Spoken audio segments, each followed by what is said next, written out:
All right, all right, family. Shalom, shalom. Glad y'all made it.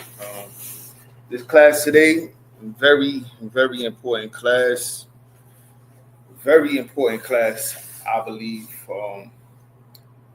And I wish other people actually made it here to see this class because this is definitely needed.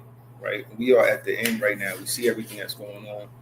Actually, when this class over, I'm gonna send y'all, I'll show y'all a video that I was sent. I don't know if it was Gaza or Lebanon or something, but it's recent. But people then got blown up. You know what I mean? There's a lot going on over there in the Valley of Jehoshaphat. Gaza getting bombed, Iran getting bombed, Lebanon getting bombed, Yemen getting bombed. Like it's going down. You feel what I'm saying? We are in the last times. We're in the last times. You could grab me real quick. Grab me 2 Corinthians 13:5. Bible shot. We are in the last days, and it's not no time to play around. Examine yourself. This is the book of. Hold on for a second. Hold on for a second. Examine yourself. Are you really in the truth? Right? This is what we really need to ask ourselves. That's everybody. And I got to examine myself as well. I'm not above anybody. You know what I'm saying? We all got to examine ourselves. Are we actually living how the scriptures tell us to live? You know what I'm saying? Are we actually doing that? A lot of people just try to do the bare minimum, and we can't be doing that. Right? So we're going to examine ourselves, see if we're in the truth. Everybody got that? 2 Corinthians 13:5.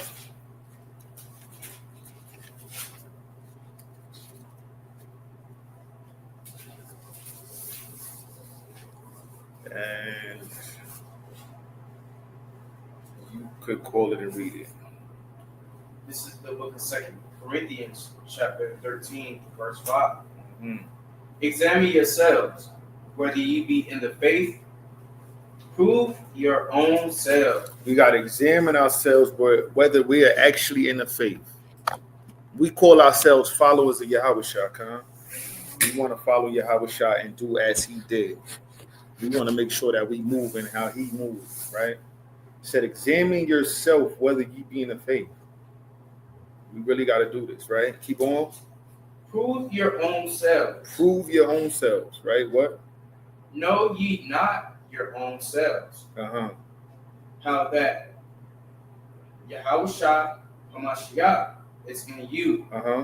Except ye be reprobates. Except ye be reprobates. We don't want that. Reprobate is something worthless. It's not. It's in vain. Like, are we doing this in vain?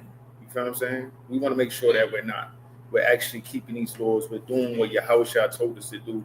We're not acting like we're Israelites and we're in the truth and we're really not holding it. You know what I'm saying? Holding it down, not up to par. Right? He said, examine yourselves, except ye be reprobates. Again, that's not what we want. That's not what we want. Right? Read. But I trust that ye shall know that we are not reprobates. And that's what I'm hoping for. I'm hoping that none of us are reprobates. That we're actually doing everything in our power to keep these laws, statutes, commandments, and follow the example that Yahweh Shah gave us. Right? Let's grab Matthew chapter 6, and we're going to start at verse 25. Matthew chapter 6, verse 25. What we got to do every day, make sure that we are moving in this walk, examining ourselves, right? Matthew chapter 6, verse 25. And you call it and read it. This is the book of Matthew, chapter 6, verse 25. Therefore I say unto you, take no thought for your life. Actually, start at 24, Bible shop. 24. No man can serve two masters. No man can serve two masters. A lot of people, they're letting the cares of this world take over them. You feel what I'm saying? They putting it above the Most High, putting it above Yahweh Shah, and we got to make sure that we're not doing that. Right? No man can serve two masters. Right? People saying, oh, I got to work on the Sabbath, or, you know what I mean? Oh, my family need help with this and that. The devil is good at his job. He's going to try to get you to keep get you to stop following the Most High any way possible. You want to make sure that we are putting the Most High first in every situation. Right? He said, no man can serve two masters, right, Reed?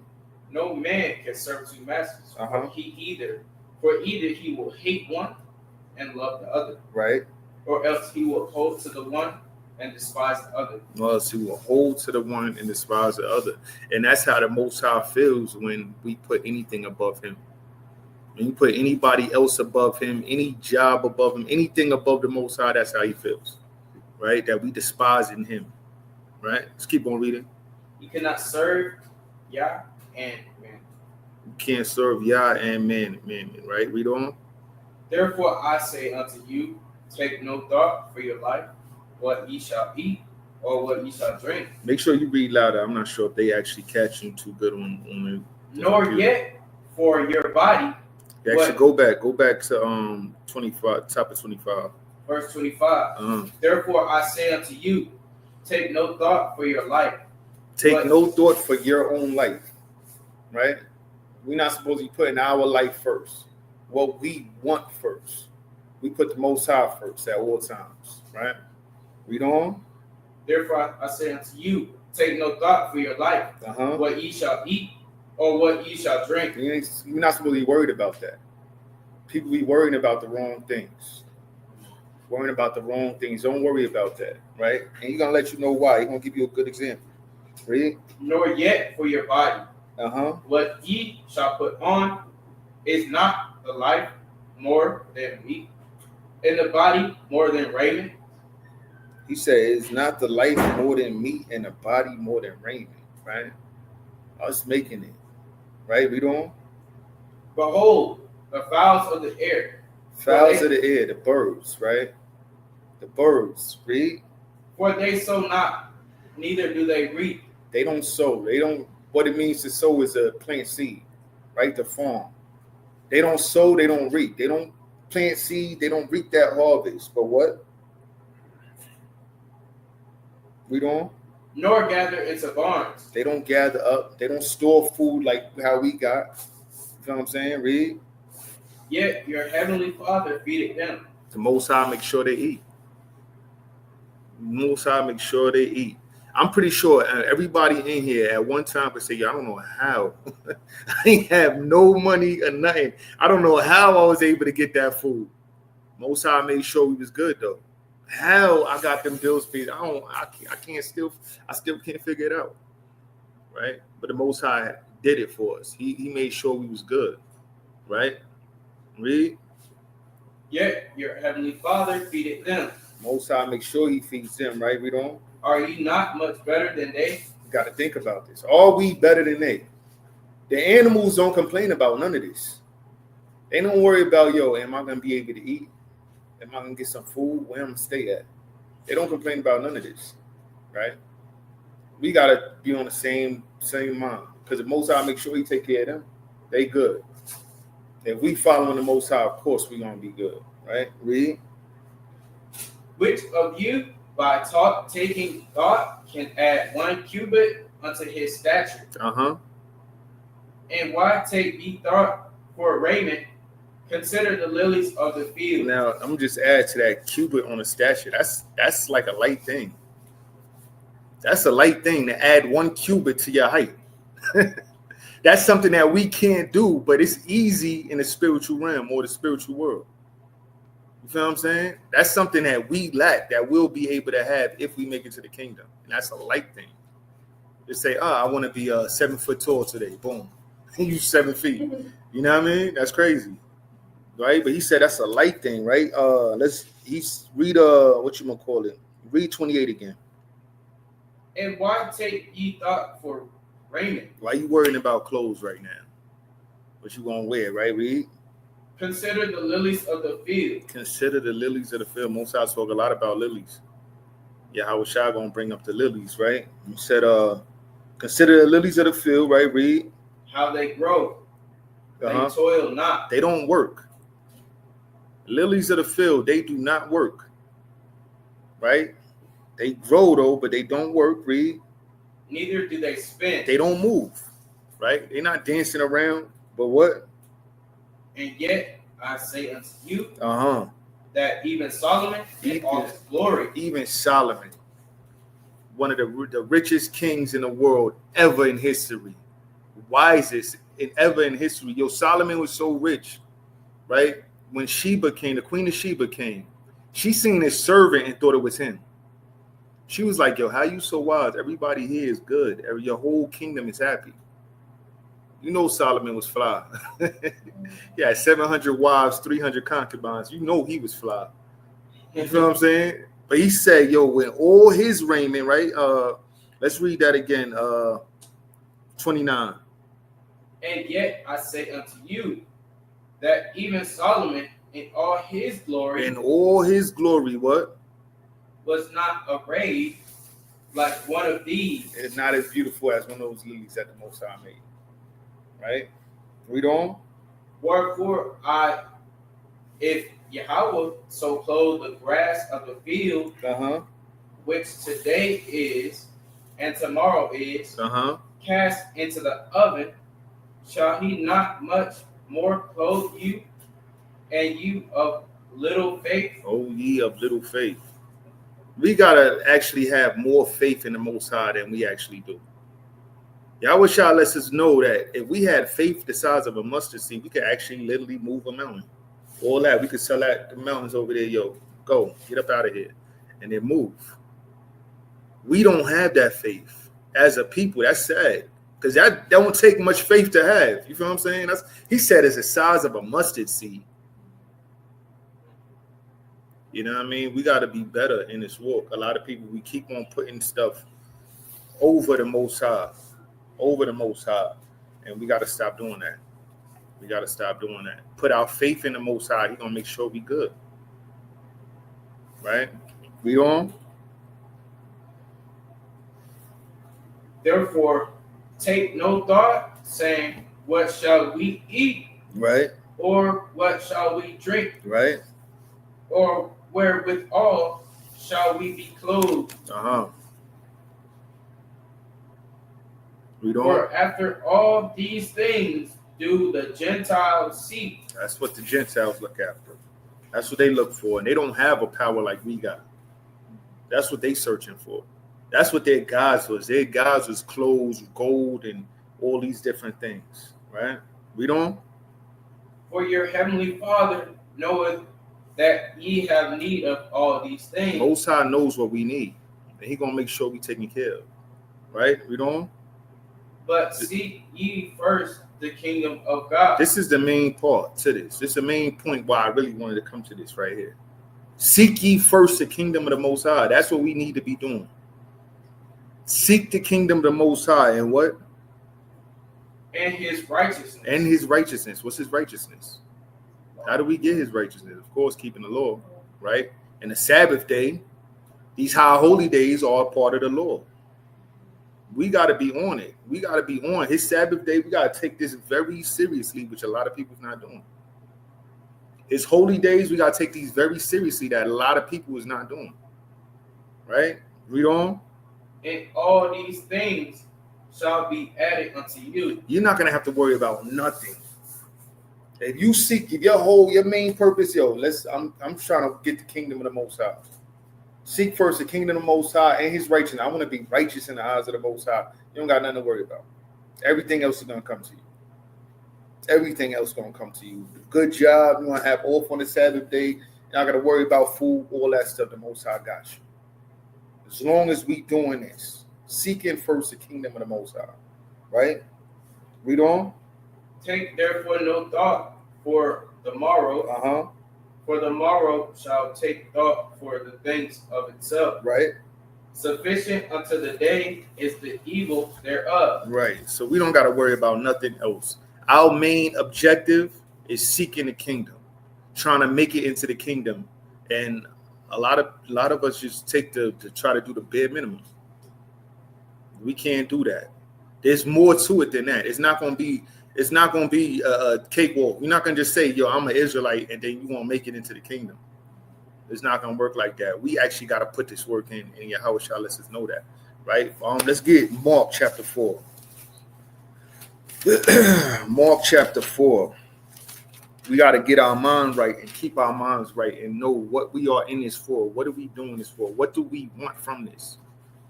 The Most High has not lied to us yet. We look all through history. Can't nobody refute this Bible. If they actually read this, those that try to do it never read this and don't know no history.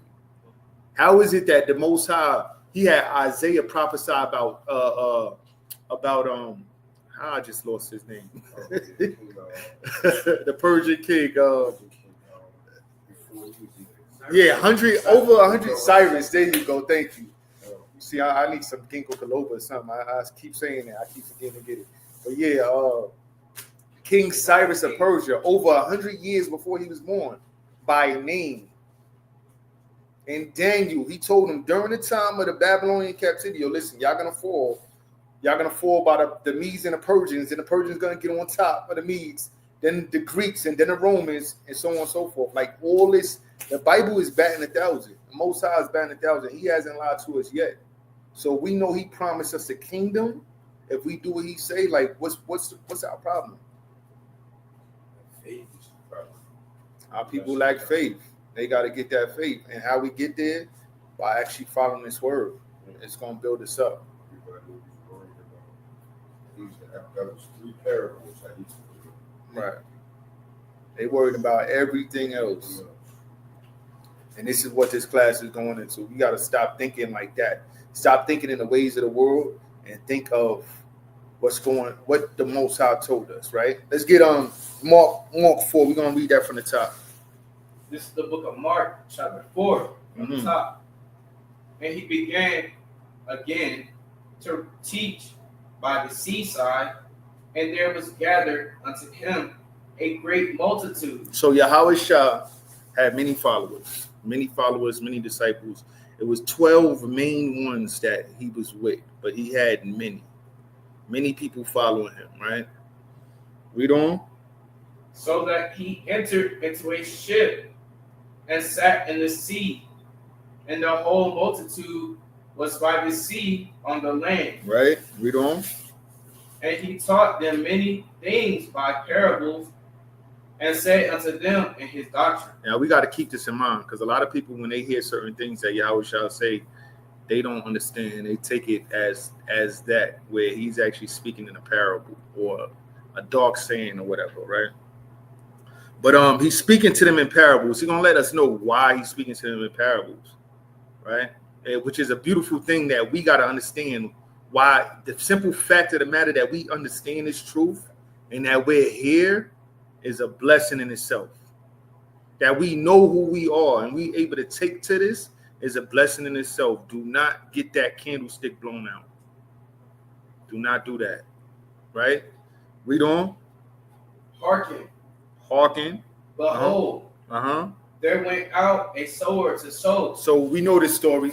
For the most part, everybody know this story, the seed and the sower, right? We're going to go deeper. We're going to go deep into it. Well, deep enough, right? Get an understanding on what's going on here. Right? Keep on reading. And it came to pass, as he sowed, some fell by the wayside. So as he sowed, to sow is to like plant seed. Basically, he's not actually planting, he just sprinkling around. You know, some places with certain seeds, you just sprinkle it around, right? So he's sprinkling the seeds and what?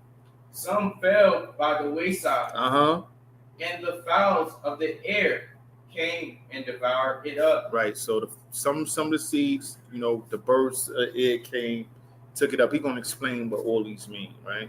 He says some birds came, ate those, and what? And some fell on stony ground. On stony ground, on like concrete, right? A lot of stone on the ground. Read. There, where it had not much earth. And immediately it sprang up, because it had no depth of earth. But when the sun was up, it was scorched. Right.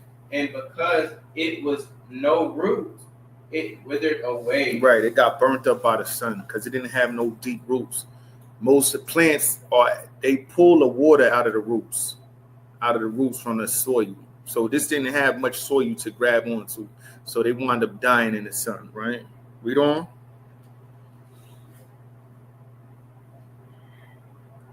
And because it had no root, it withered away. Right.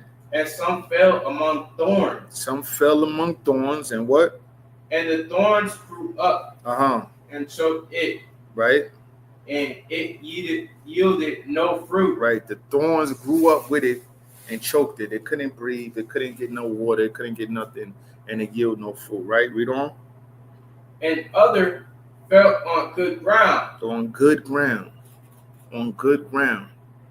Same way a house built on a good foundation. If it's not, not too long ago, y'all know about what was going on in Draper. They built it on bad ground, and them houses was collapsing on people. That was the houses that was built in Draper. That was not too long. That was like last year, I believe. You know what I mean? Them houses collapsing. It wasn't built on good ground with a solid foundation. That's what this good ground is, a solid foundation. And that solid foundation always starts with faith. We got to build that up, right? Read on. 8. Read. You can read 8 again for the time. And other fell on the good ground. And did yield fruit that sprang up and increased. Right. And brought forth some 30 and some 60. And some 100. Right. So those good grounds, those are able to grow up good, right? Read on. And he said unto them, he that hath ears to hear, let him hear. Right. For those that understand this. Why would he say, for those that have ears to hear, let them hear?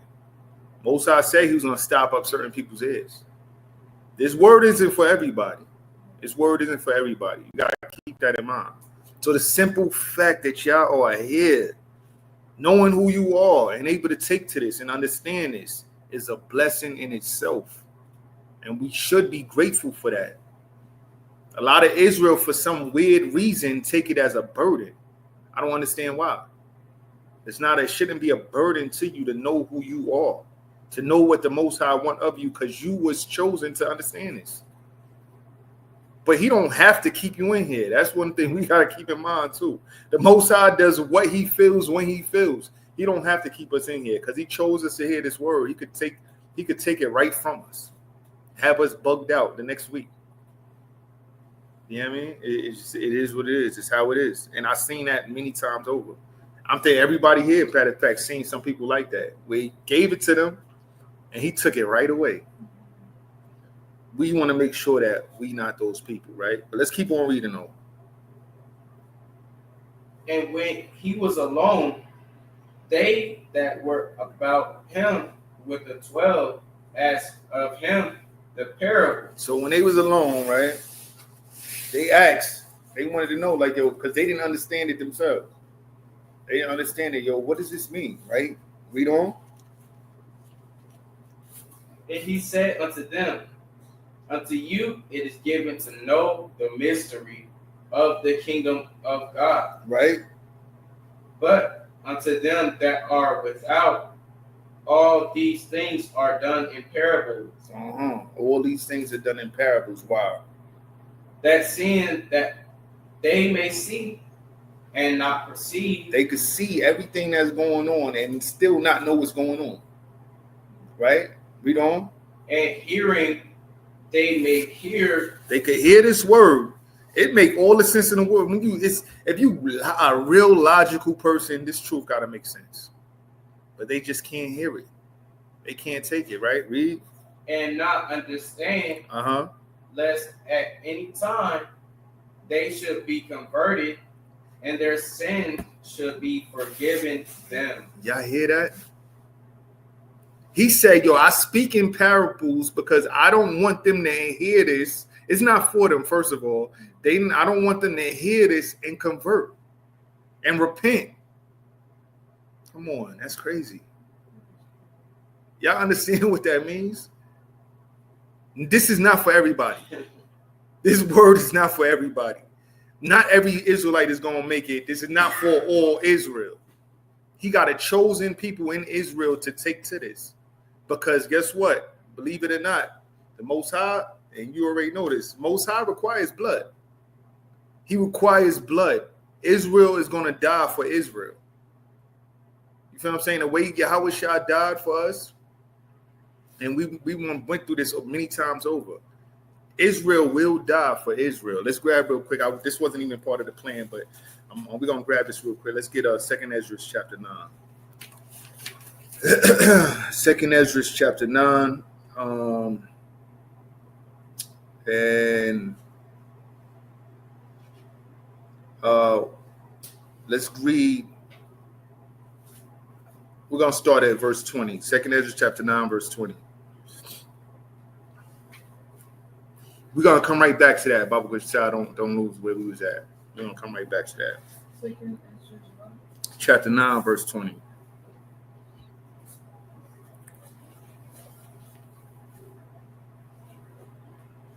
All right.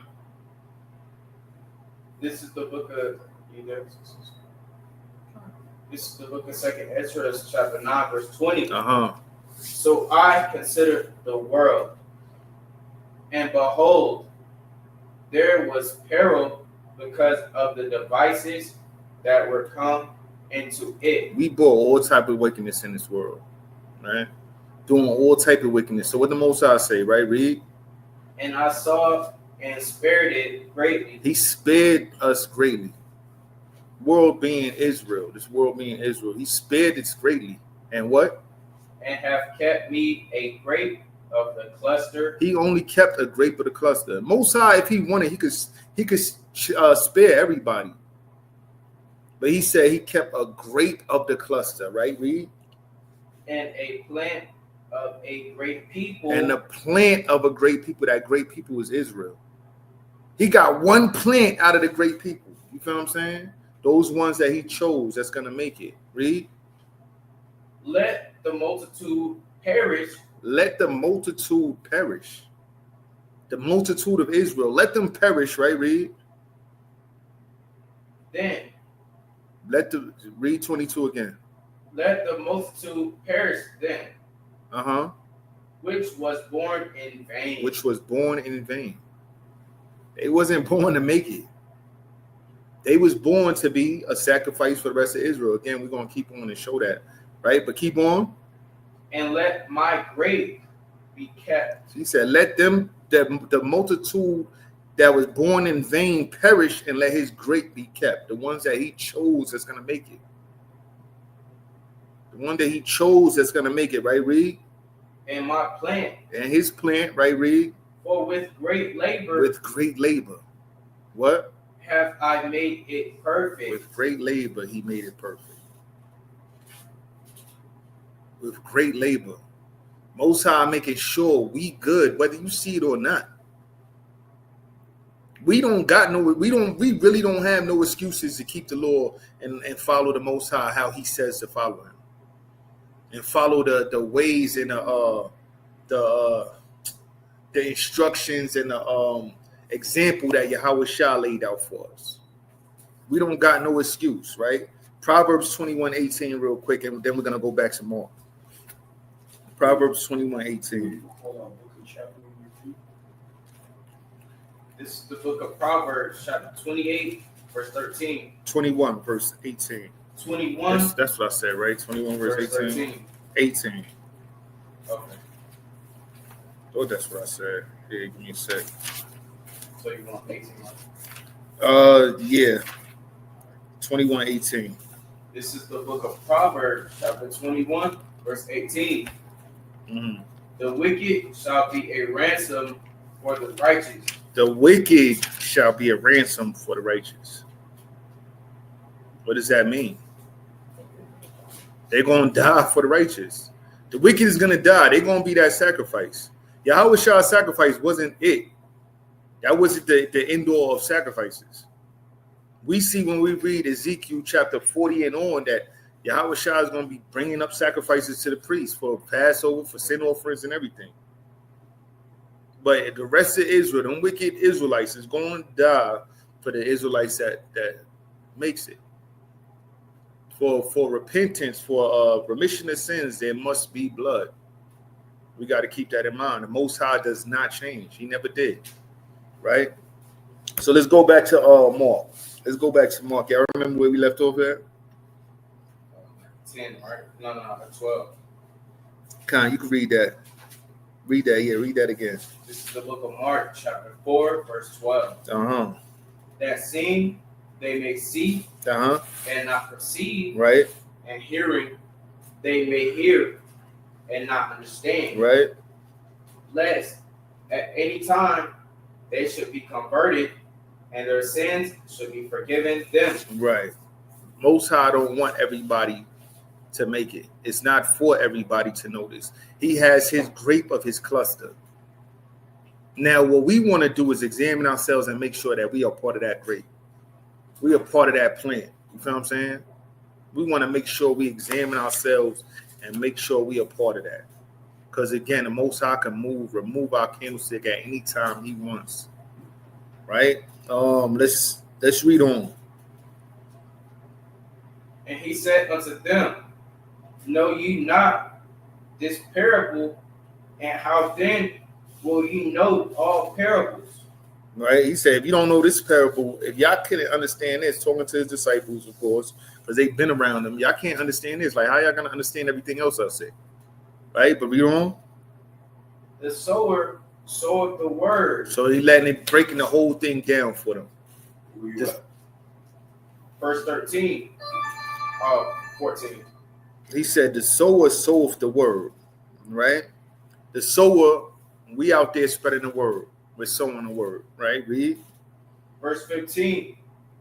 And these are they by the wayside, where the word is sown.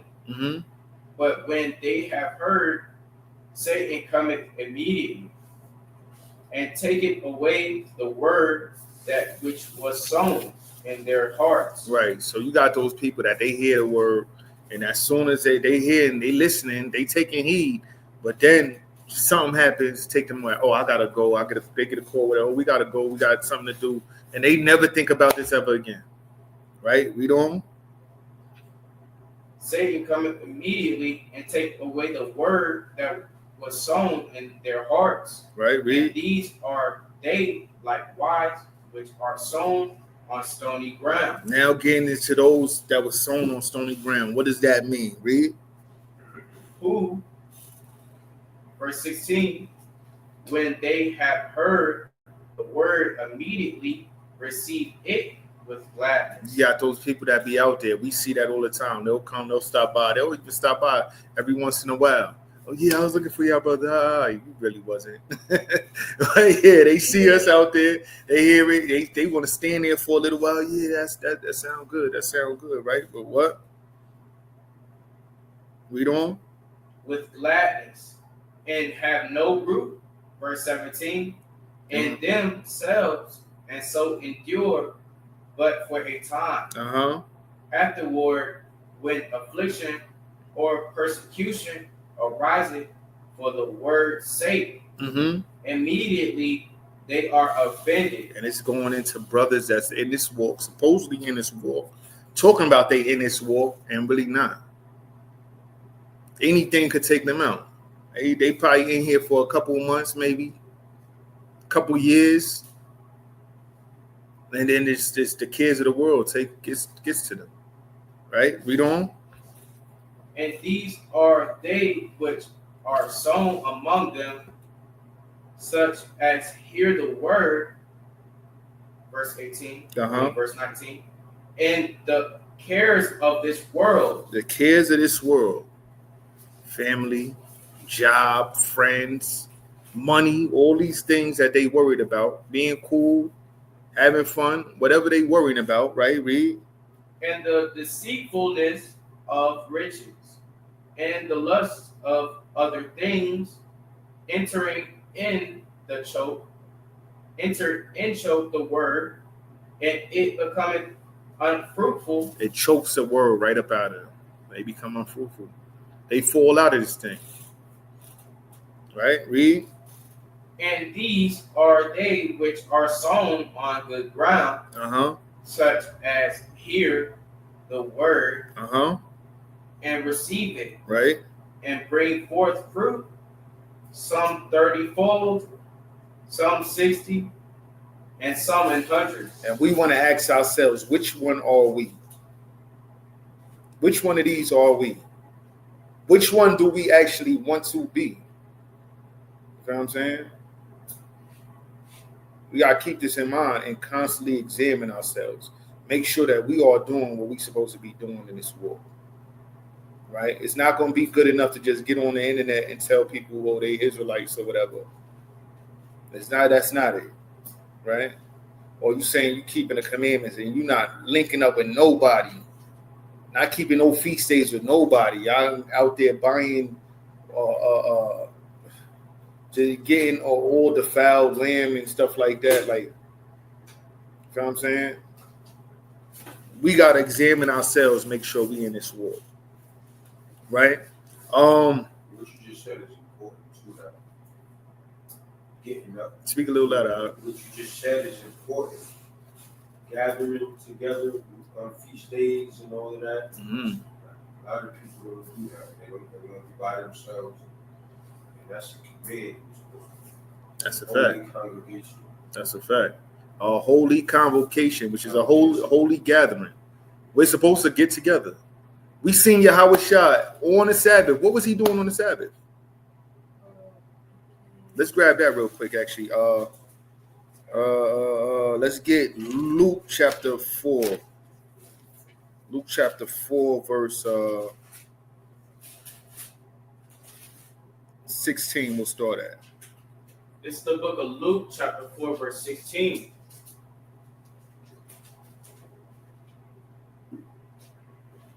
Yeah, you can read it. Call and read it. This is the book of Luke, chapter 14, verse 16. 4, verse 16. 4, verse 16. Uh-huh. And he came to Nazareth, where he had been brought up.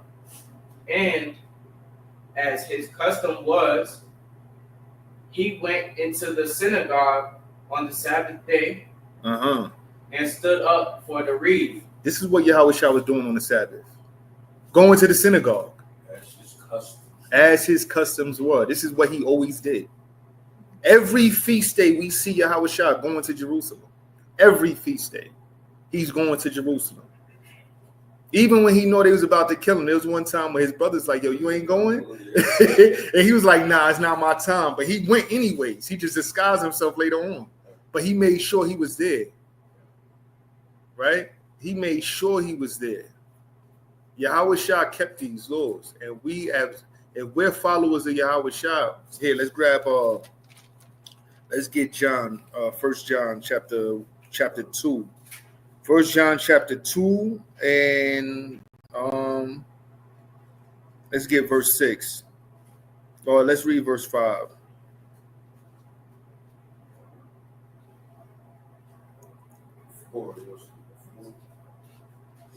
Yeah, actually we could. Matter of fact, let's start at 3. Let's start at 3 because this is good to know regardless, because a lot of people just use this for the laws of the Most High. This is the laws of the Most High, but this is actually dealing with everything that Yahweh Shah told us also. Right? Read on. 1 John 4 and 3, right? Come, 1 John 4, 2 and 3. Okay. So, this is the book of 1 John chapter 2, verse 3. Mm-hmm. And hereby we do know that we know him if we keep his commandments. We got to keep in mind, too, Yahweh Shah never said anything different than what the Most High told him to tell us. Right? Never said anything different. He came and made the law more firm. He gave more understanding, more detail to the law. Made it, in some ways, to some people, harder. He brought the spirit of the law and not just the letter. You feel what I'm saying? So he says, hereby we know him if we keep his commandments. Everything he told us. And Yahweh Shah lets us know that it's not just keeping the law and the faith in him that's going to get us to make it. We got more work that we got to do. Right? He says, hereby we do know him if we keep his commandments. Read. He that said, I know him, and keepeth not his commandments, is a liar. And the truth is not in him. The truth is not in him. We want to make sure that we are them people that's keeping the law and the truth is in us. We're not liars. We know who Yahweh Shai is. We know who the Most High is. Con? Read on. But whoso keepeth, verse 5, but whoso keepeth his word in him, verily is the love of Yahweh perfected. Whosoever keepeth his word, in him is the love of the Most High perfected.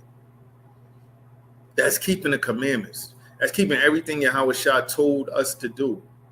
Go out there and spread this word because we have that work to do. That's part of it. Gathering together for these feast days.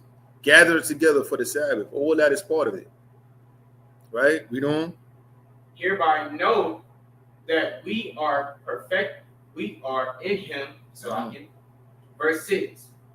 He that said he abided in him ought himself also so to walk, even as he walked. We supposed to walk even as he walked. Yahweh Shah, believe it or not, people want to bang on camps. Yahweh Shah had his own camp. He had his own camp, mainly with 12 men, but he had a whole bunch of disciples following him. But he had a 12-man camp. You know what I'm saying? Going out there teaching, spreading the word. That's what we need to be doing. He was going all over Israel, where Israel was at, spreading this word, teaching the people. So we say we abide in Yahweh Shah, we supposed to be spreading this word. And, you know, the women had a great part in that, too. You see how Martha is. And actually watch that class from earlier, too. He touched on that. Martha and Mary and Mary Magdalene, Mary his mom, so on and so forth. There's so many women that had great parts in their help to get them around. They had their jobs that they did, and they did them greatly. You know what I mean? And the men had to go around and spread that word. People fail to realize, like, people act like they didn't have no families. I think the disciples didn't have no families, wives and children. They put all that to the side to follow Yahweh Shah. All that to the side. And that's what we need to do. Traveling. Right. They didn't say they were scared to get on a ship or nothing like that. You feel what I'm saying? They followed him everywhere he went. Paul says, yo, if you have a wife, make it so that make it like you have none. You feel what I'm saying? That's how we're supposed to be. We're supposed to put this first before families. Right? But let's keep on reading. This is the book of 1 John, chapter 2. Verse 7. Verse 7. Actually, you can read that one. Brethren, I write no new commandment unto you, but an old commandment which ye had from the beginning. The old commandment is the word which ye have heard from the beginning. Why is that? What is that? There's no new commandment. Yahweh Shah didn't bring no new commandment. No new commandment. Why he's saying an old commandment? For one, he was giving us full understanding of the law, but Yahweh Shah is actually in the law. Right? Real quick, let's grab Deuteronomy chapter 18. Deuteronomy chapter 18, verse 8. Did we ever finish Mark? Nah. We never finished it? Nah, we finished it. We said that they was choked out of them. Yeah. That's all I really wanted for that. Let's get Deuteronomy 18. 18 and 18. This is the book of Deuteronomy, chapter 18. Actually, start at 17. Verse 17.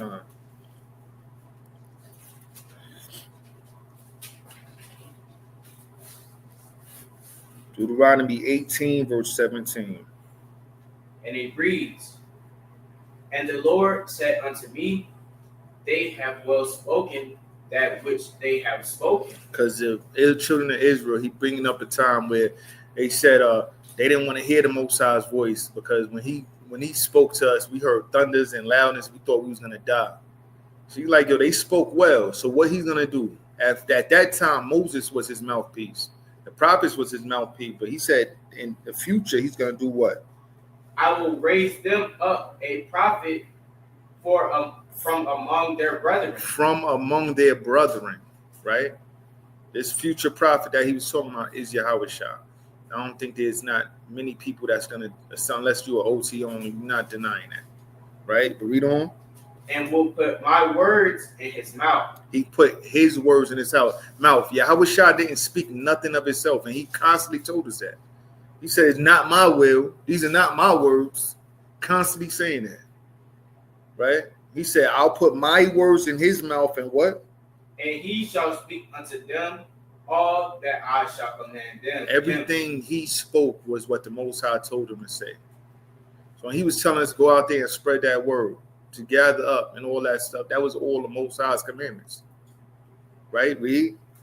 And it shall come to pass that whosoever, verse 19, whosoever will not hearken unto my words, which he shall speak in my name, I will require it of him. That means if we not listening to what Yahweh Shah say, we're going to be punished for that. Judgment is coming to us for that. Right? We got to make sure we're doing everything that he says. Right? Let's get Matthew chapter 10, verse 32. 10, verse 32. All these things that Yahweh Shah is saying, we need to be following. A lot of people, they put their children over the Most High, their wives over the Most High, their family. We got to stop doing that. Really, if we really want this kingdom, we need to examine ourselves and make sure that we're putting the Most High first in everything we do. Right? Matthew chapter 10, verse 32. This is the book of Matthew, chapter 10, verse 32. Whosoever, therefore, shall confess me before men, him will I confess also before my Father which is in heaven. And we got to make sure we're doing that. Confess Yahweh Shah amongst men. And we out there teaching, spreading this word, confessing Yahweh Shah amongst men. He said those are the same that Yahweh Shah is going to confess to the Most High. Right? He going to put in a good word for us. Yeah, he's been doing that job. He's been putting that work in for us. Right? Read on. But whosoever shall deny me before men. Whoever denies him, any type of way, deny Yahweh Shah before men, what happened? Him will I also deny before my Father, which is in heaven. Which we don't want. I don't think any of us here wants that. The brothers that's not here don't want that. You feel what I'm saying? What's a good example of denying Yahweh Shah? Denying him there's many ways you could do that. For one, saying he didn't exist, or just not following him, following his ways, being a bad example amongst Israel. You feel what I'm saying? That's denying him. Putting people above him. You feel what I'm saying? Right? But read on. Girl last week said, I don't believe in God who exists. I ain't know if she said, I think she said, I know. She said God don't exist? Oh. I know I heard her say she didn't believe in that. I thought she was just talking about what we was teaching. So she walked off. I don't think you heard it. Yeah, I didn't hear that part. But she, That's why yeah, I remember. But yeah, so it's, we just want to make sure that we are being examples of Yahweh Shah. Being good examples. If we're not, like, we're basically making it so that we don't want to be hypocrites out here. Let me put it like that. We don't want to be hypocrites, because when you're a hypocrite, people look at this word like it's not true. That's denying Yahweh Shah, because now they like, yo, he don't believe in his own savior or whatever. You know what I'm saying? Right? Taking the Most High anything, right? Yeah, taking the Most High. Well, as far as what? Denying Yahweh Shah? Not playing with this truth? Playing with this truth, yeah, that I'll be taking his name in vain also, kind of. Playing around with this war. Right? We claiming we being Israelites, we're supposed to be the best example out there. Because they're watching us, which we're gonna get into that. We're gonna get into that a little bit soon, actually. But they're definitely watching us, right? Let's keep on reading on. The book of Matthew, chapter 10, verse 33. But whosoever shall deny me before men, him will I also deny before my Father, which is in heaven. Think not that I come to send peace on earth. Think not. Get that out your mind that this is gonna be smooth, cakewalk. He think not that he come to send peace, because everybody's gonna be against you. You gotta expect that. You gotta expect everybody to be against you once you come in this war, right? Getting made fun of by your family members and so on and so forth. You gotta expect that, right? Read on. I came not to send peace, but a sword. Mm-hmm. Right, read. For I am come to set a man at variance against his father. Man against his father. Right? Man against his father, go ahead. And the daughter against her mother. Daughter against her mother, right? And the daughter-in-law against her mother-in-law. Right? And a man's foes shall be they of his own household. The people of your own family, of your own household will be your enemies. This is what's coming. This is what we got to look forward to while we're doing this war. You know what I'm saying? So we need to make sure we examine ourselves. What do you want from this? Do you really want this? Right? Do you really want this? Keep on reading. He that loveth father or mother more than me is not worthy of me. He that love father and mother more than me. You put your father and mother. Now we're supposed to honor our parents, of course. But if we put them above the Most High, above Yahweh Shah, not worthy of Yahweh Shah, not worthy of the kingdom. You're not worthy. You're not gonna make it. You feel what I'm saying?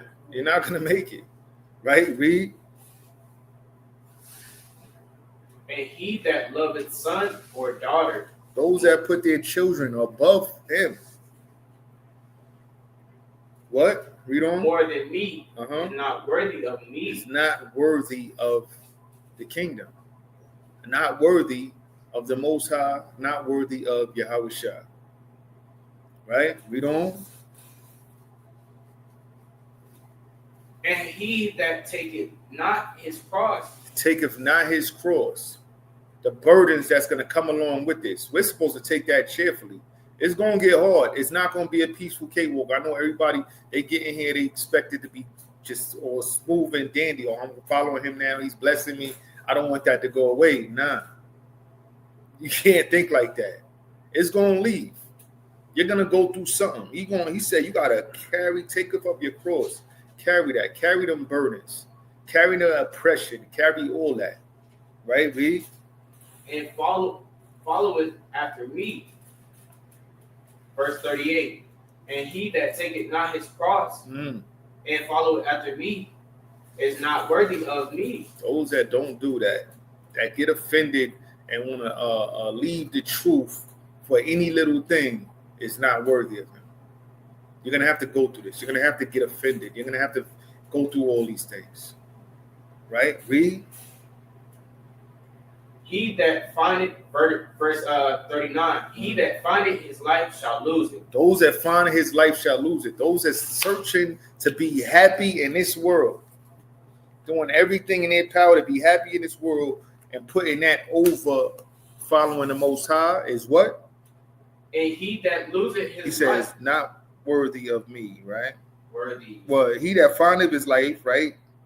Read that again, 39 actually. Verse 38, right? 39. 39.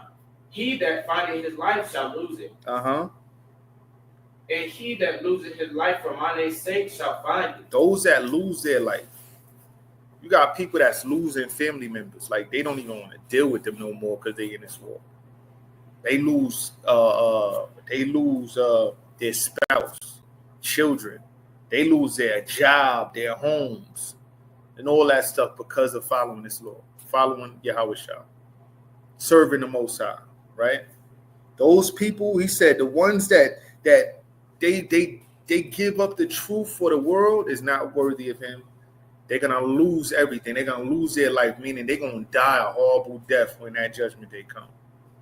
But the ones that lose everything now and say, I don't care, I'm following the Most High, I'm seeking the kingdom of heaven first, they're gonna get that. They're gonna find their life, if that makes sense. Hopefully I broke that down good. Good. All praises, right? But let's read on. He that receiveth you receiveth me. Uh-huh. And he that receiveth me receiveth him that sent me. And this is showing how we're supposed to be dealing with Israel too. Those that receive Yahweh Shah, we're supposed to be doing everything in our power to help these brothers out and make sure they stay on that level. Because that's how we're receiving Yahweh Shah also. You know what I'm saying? And if we turn our back on our brothers, we're turning our back on Yahweh Shah. Right? We could drop that. Let's get 1 Corinthians chapter 4. 1 Corinthians chapter 4.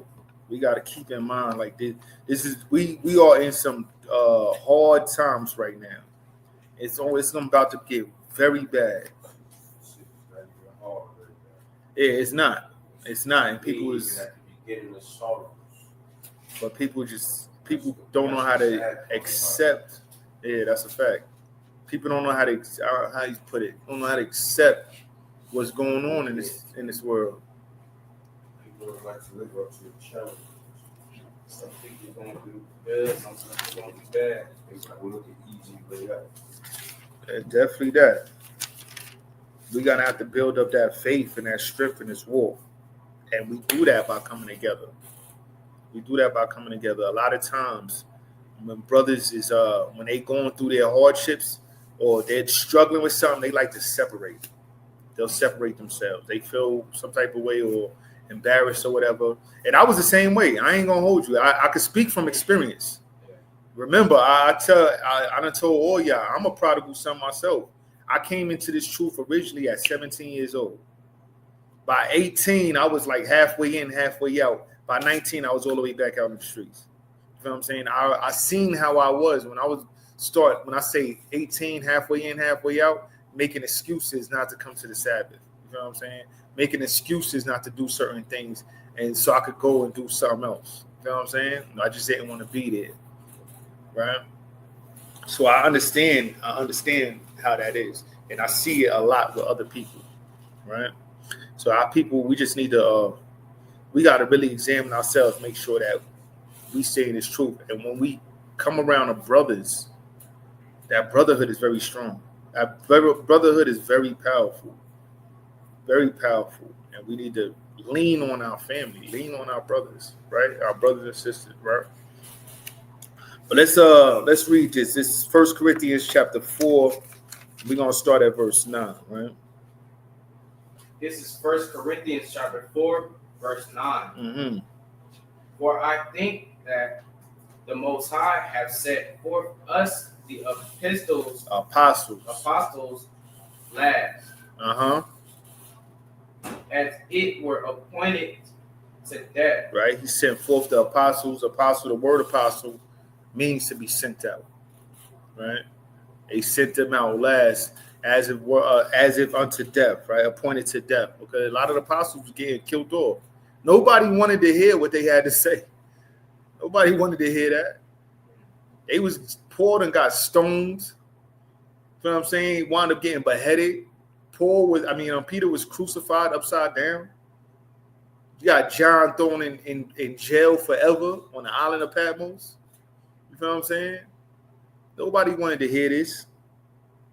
Right? But keep on reading though. Verse 9. For I think that the Most High has set forth us the apostles last, as it were appointed to death. For we are made a spectacle unto the world. We are made a spectacle unto the world. That word for spectacle in the Greek, that word is where we get the word theater from.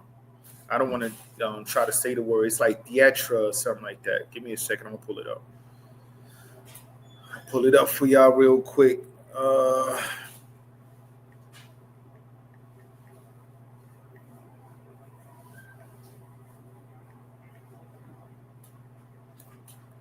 All right. That word for spectacle is here, theatron. Strong's G 2302. Theatron. Oh, it's not even showing well, up. right? Huh? The coordinates for the world, right? No. This is a place for public show. Theatron. What does that sound like? Theater. That's what it is. A theater. A place for public show, i.e., general audience room, by implication, a show itself. Spectacle, theater. We are being watched. When people watch a movie, they watching us. We are supposed to be moving as examples of this truth, examples of Yahweh Shah. Right? They made us a public spectacle, right? Let's read that again, huh? This is the book of 1 Corinthians, chapter 4, verse 9. For I think that Yahweh has set forth us the apostles last, as it were appointed to death. For we are made a spectacle unto the world. We are made a spectacle unto the world, right? Read on. A theater, right? A theater, right? We're being watched, right? Terrorist watch list. Read on. Angels and to men. Unto angels and to men. We're being watched by men. We're being watched by the angels. The angels best believe everything we doing. They writing that down.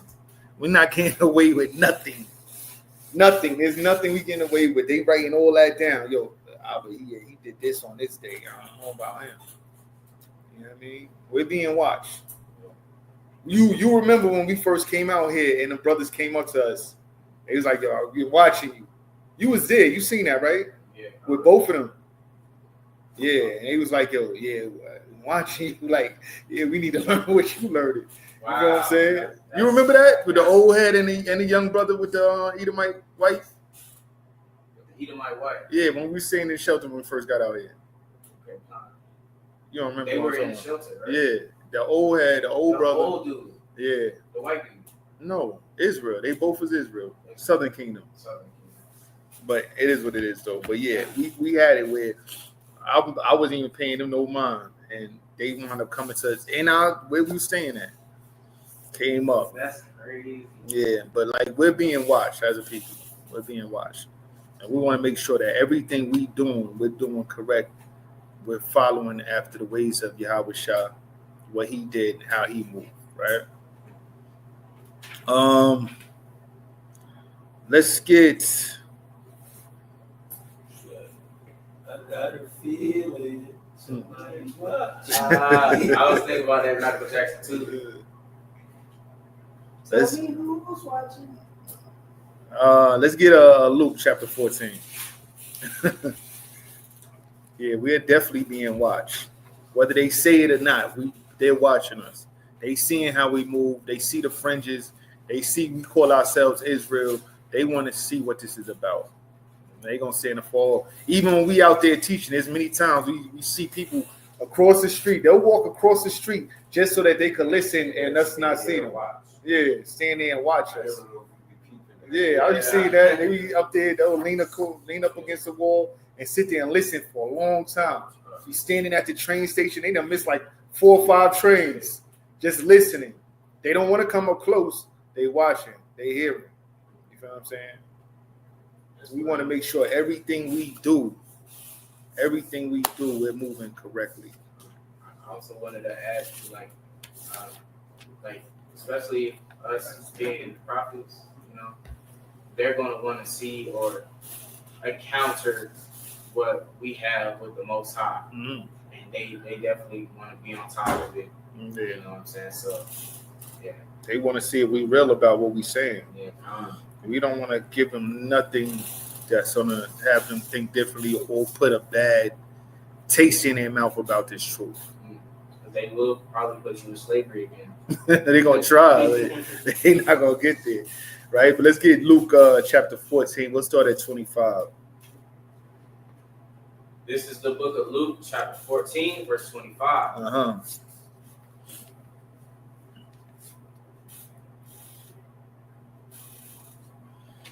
Yeah. And it reads, and there went great multitudes with him. Right. And he turned and said unto them, if any man come to me and hate not his father, Now, you don't literally mean hate, well, what we think of as hate nowadays. Basically, the understanding is you can't love them more. We can't love our parents more than the Most High. We can't love our parents more than Yahweh Shah. We know that Yahweh Shah came in in the name of the Most High. So everything he did as, a representative of the Most High on earth. Okay? So we got, by following him, that's the closest we're gonna get to following the Most High, following his direction. Right? But if that makes sense. Hopefully I ain't. But so keep on reading now.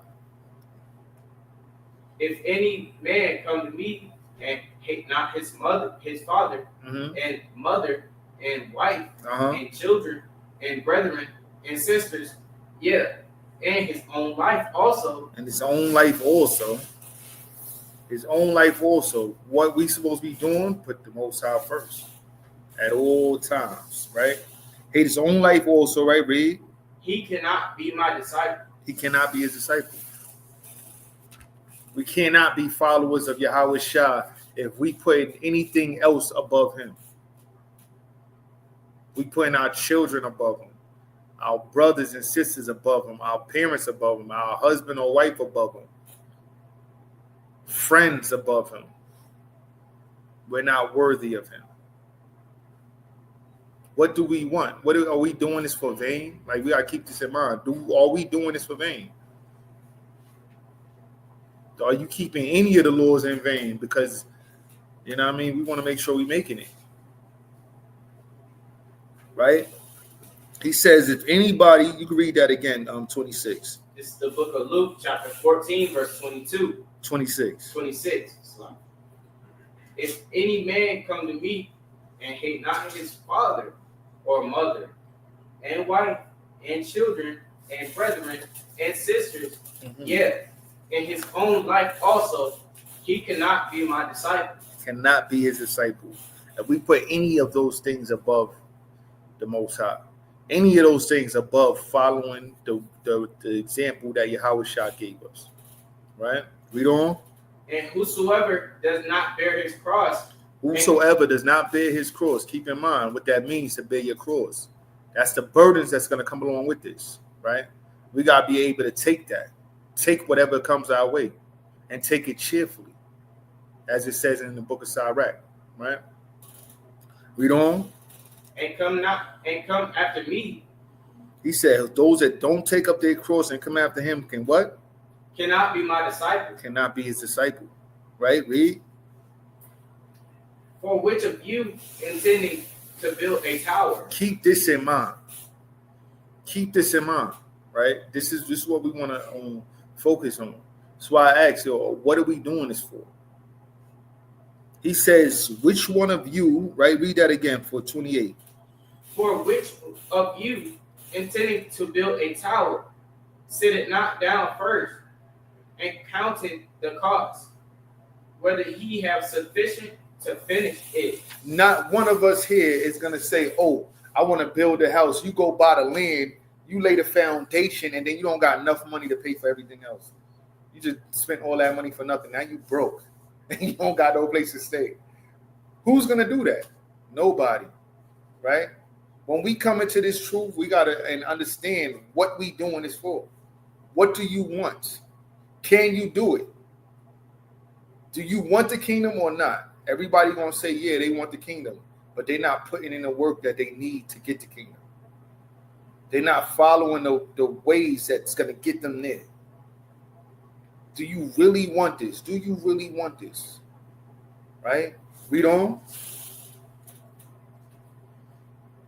Verse 29.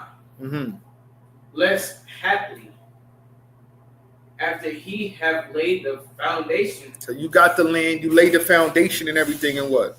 And is not able to finish it, all that behold it begin to mock him. And this is what happens when the world sees us as hypocrites. We out there, we teaching, oh, we Israel, we need to keep the law.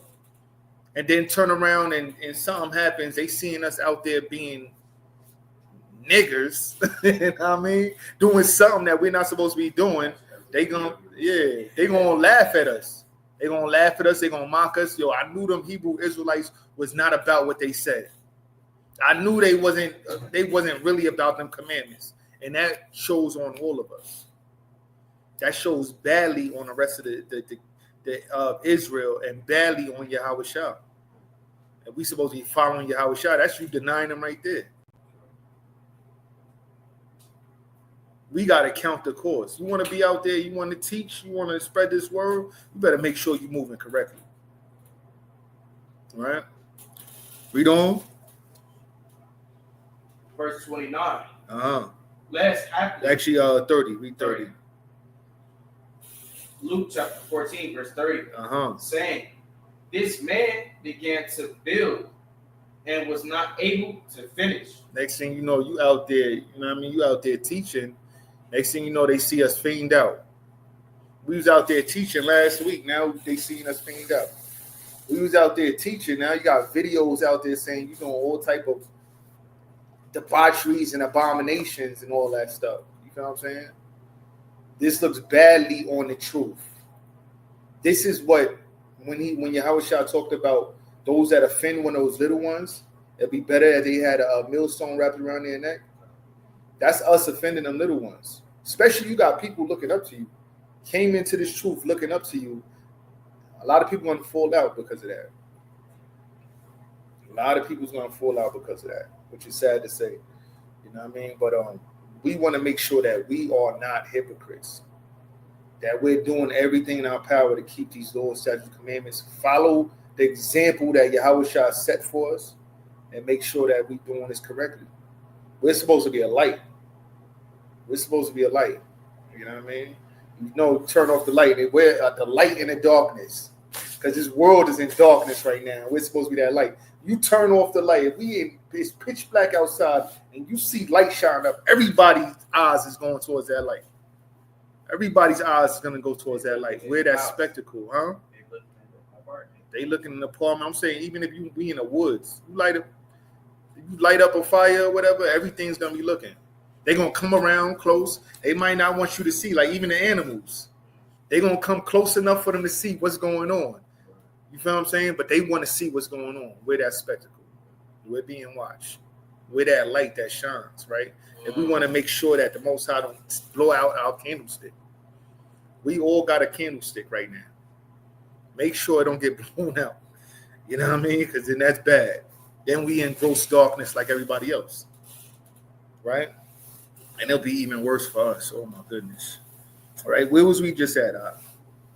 31. 31. Come on, keep on reading. Or what king? Luke chapter 14, verse 31. Uh-huh. Or what king going to make war against another king, sitteth not down first, and consulted whether he be able with 10,000 to meet him that cometh against him with 20,000. Yeah, this is something good to realize. What king is not going to sit there? Think about it. Putin knew what he was doing when he went into Ukraine. He knew he was ready. China just made that announcement. What was that, last week, 2 weeks ago? They said, now we're ready for war with the U.S. They making sure, listen, we're going to get everything we need before we go to war. They ready. They ready now. They ready. Iran just pronounced war on America. They know them and Russia is rocking together. Prophecies. China, all of them together. All of them is together. You know what I mean? I was thinking about that. I was reading that earlier with Ezekiel 38. Gog and Magog with Persia, Ethiopia, Libya, all of them getting together. This is going, the Bible's batting 1,000, man. The Bible's batting 1,000, period. But it's time for our people to, we need to count the course on what we're doing, why we doing this, and what do we want. If you want to make the kingdom, you're not going to make the kingdom going half behind. You know what I mean? We're not going to do it. We got to be following this, right? Let's keep on reading. Verse 32. This is the book of Luke, chapter 14, verse 32. Or else, while the other is yet a great way off. Mm-hmm. He sendeth an embassage Mm-hmm. and desireth conditions of peace. Yeah, any king, especially back in those times, if they knew they wasn't, if they wanted to take over a kingdom, they're gonna make sure that they had what they needed to take over that kingdom. If they couldn't take over that kingdom, they're gonna make sure, okay, listen, you know what? Let's marry our children into this, or send some type of ambassador to make sure that they stay at peace. Right? Read on. So likewise, hence whosoever he be of you that forsaketh not all that he had, he cannot be my disciple. Those that don't forsake everything they have. That don't mean give up your children for adoption, disown your parents and nothing like that. That means never put them before Most High. Never put them before following Yahweh's footsteps. Right? We could drop that. Let's get Matthew's chapter 25. Matthew's chapter 25. These are the words of his mouth. We got to make sure that we don't put nothing above him, right? Nothing above him. We're going to start at verse 13. This is the book of Matthew, chapter 25, verse 13. Uh-huh.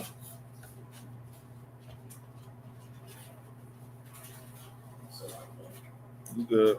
This is the book of Matthew, chapter 25, verse 13, and it reads, Watch, therefore, for ye know neither the day nor the hour which the Son of Man cometh. We don't know when Yahweh is coming back. So why are we playing around with him? We don't know when he coming back. Why are we going to play around with him? We know when he come back, it's going to be bad for those that's playing around with him. So why do it now? You know what I mean? We got to take this wholeheartedly to take this wholeheartedly and do this 100%. You got to go at this 100%, right? He said, watch, right? Read that again, huh? Verse 13. Matthew chapter 25, verse 13. Watch. Watch. Pay attention to what's going on, because we know that time is here. We know that time is here. We in the last days, last minutes, last seconds. That time is here. It's almost over. We don't got much longer left. So watch. And what?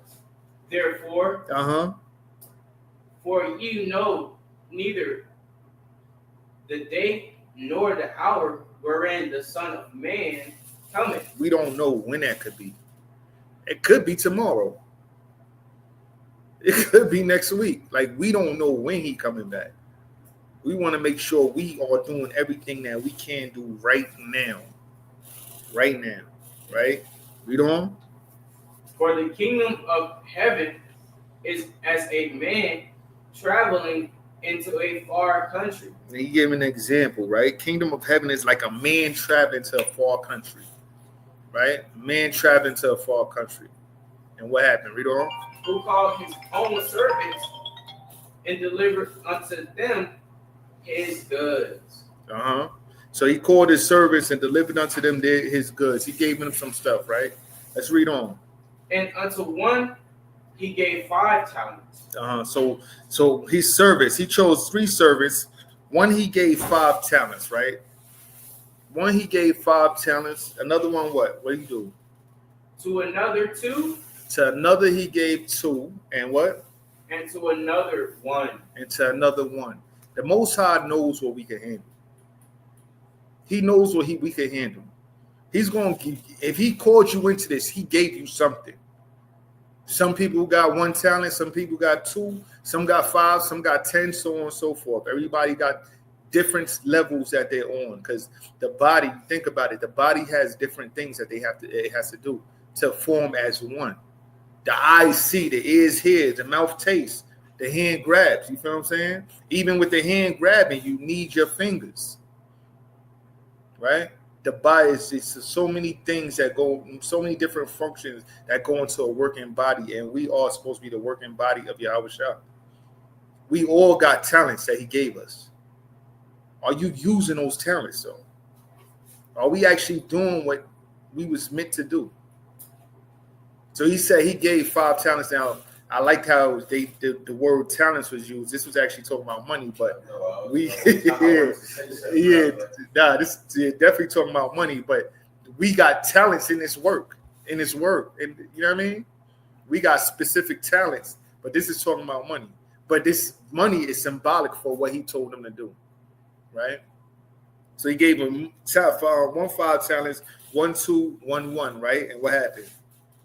To every man according to his several ability. To every man according to his ability. He knew which each one could handle. That one that got the 5, he was able to handle that. He knew that. The one that got the 2, he was able to handle that. He knew that. The one that got the 1, he was able to handle that. He knew that, right? Read. And straightway took his journey. He took his journey, right? Filled out, and what happened? Then he that had received the 5 talents went and traded with the same, and made them other 5 talents. So the one that he gave the 5 talents to went traded and made another 5 talents. He doubled his money. He went out there and did everything he was supposed to do, right? Went and doubled his money. Went and spread that word. Was teaching whatever the Most High blessed him with, gift of Hebrew, whatever. He was teaching prophecies, all that stuff. He was doing what the Most High told him to do with that. Right? Read on. And likewise, he that had received 2, he also gained other 2. The one that received 2 talents, he bought back double. Again, received another 2. So now he got 4. He probably a great teacher. Put great classes together out there doing what he's supposed to be doing. Right? And then what? But he that received 1 went and dig in the earth. He went and buried that. Dug in the earth and what? And hid his Lord's money. After a long time, the Lord of those servants cometh. So that one that got the 1 talent, he probably just know he Israel. He got to keep the commandments. Ain't do nothing with it. Ain't do nothing with that. Okay, you know you Israel. You know you got to keep the commandments. You're not teaching. You're not doing nothing with it. You're not linking up with nobodies. You're doing everything by yourself. That's that 1 talent, and he did nothing with it. He buried it. He didn't use this to further the word. Right? Read on. And so he that had received 5 talents came and brought other 5 talents, saying, Lord, thou deliveredst unto me 5 talents. Behold, I have gained beside them 5 talents more. So he like, Lord, I know you gave me this. You know what I mean? I done went and flipped that. I flipped that for you. Boom, here. Right? And what happened? His Lord said unto him, well done, thou good and faithful servant. And it got me thinking about when Paul was like, I'm ready to die. He's like, I laid up my riches and my crown in heaven. He knew all them people, that he brought that truth to, them churches that he set up. By the time it was over for him, he's like, I did everything I could do. They stoned him.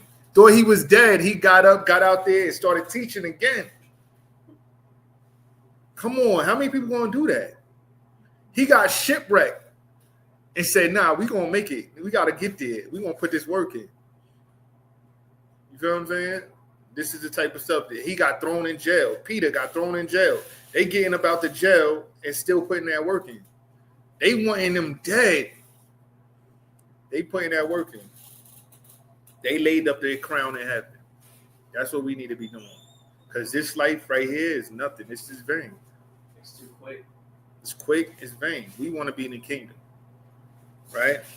But keep on reading. So he said, I double what you gave me, them 5 talents, and what? Verse 21. His Lord said unto him, well done. That's what we want to hear. Imagine that. How good does it feel? Think about when you was a child and your parents like, I'm proud of you. And you see that on their face. Like, I'm proud of you. You did good. That makes you feel a little giggly inside, happy, blushing maybe. That's what we're looking forward to. That's what we want to hear. Last thing you want to hear is, depart from me, I never knew you, you worker of iniquity. That's a scary thing. That's scary. He said, well done, right? Read 21. Thou good and faithful servant. Thou good and faithful servant, right? Read. Thou hast been faithful over a few things. I gave you a few things to do. He knew he could handle it. He knew he could handle it. I gave you a few things to do, and what? I will make thee ruler over many things. I'm gonna make you a king in this kingdom. I'm gonna make you a lord in this kingdom. Right? Read. Enter thou into the joy of thy Lord. What's the joy of the Lord? The kingdom. That's where we want to be. We can't just get these talents and just put it to the side, bury it, and not do nothing with it. We actually got to be out there and pushing hard, doing the best of our ability to what we need to be doing, spreading this word. Right? Showing that brotherly love, linking up. Everything that Yahweh Shah showed us to do. Right? Read on. He also that had received 2 talents came and said, Lord, thou deliverest unto me 2 talents. Right. Behold, I have gained 2 other talents beside them. That brother, he didn't get as much as the other one. He didn't have much more duties. He didn't have more duties than the one before him. He had less. But he did with what the Most High gave him, he did what he was supposed to do with it. He went and doubled that. He went and doubled that. Right? Read on. Verse 23. His Lord said unto him, well done. Well done. That's what I want to hear. I'm hoping I hear that. Well done. Right? Well done. Read. Good and faithful servant. Good and faithful servant. Right? Read. Thou hast been faithful over a few things. I will make thee ruler over many things. He's going to make him rulers over many things. Right? Read. Over many things. Enter thou into the joy of thy Lord. He get to enter into the kingdom. Now, what happened to the one with the 1 talent that buried him? Right? Let's read that. Read on. Verse 24. Then he which had received the 1 talent came and said, he didn't give him much. Lord. But keep in mind, everything that he gives us, he know we can handle. This one with the 1 talent, what's wicked about him is he knew what he could. He knew he could do it, but he gave up. He didn't even try. He didn't even try. He just, you know what I mean? But let's keep on reading. Then he which had received the 1 talent came and said, Lord, I knew thee that thou art an hard man, reaping where thou hast not sown. Let it be known that Yahweh Shah was not soft how they try to make him out to be. Reaping where you not sown, right? You a hard man. You a hard man. Tough, you scary. Reaping where you not sown, you bullying people. Yo, give me that. Right? Read on. And gathering where thou hast not straw. And this how we know this is talking about Israel, because we know this about Yahweh Shah. Christian church, this can't be them. They don't know that. They make him seem like he was crying all the time, walking around with holes in his clothes. Why are you doing me like this? Yeah. But Israel, we know that Yahweh Shah was not nothing to play around with. You know what I mean? We teach this. He said, "Yo, I knew you was a hard man, reaping where you did not sow." Right? Read on. And I was afraid. I was afraid. I did not want to mess this up. Right? Read. And went and hid thy talent in the earth. I hid it. I ain't do nothing with it. I was scared that them camps was gonna lead me astray. I was scared to do all this thing. I was scared to go outside and say the white man's the devil. I was scared to do all these things, right? I was scared to say, even though it's clear in the scriptures that the heathen's going to go into slavery to Israel, I was scared to say all that. I was scared to believe it. I thought it was wrong. It had to be. It don't make sense. It's clear, but it can't be possible, right? So what does Yahweh Shah tell him?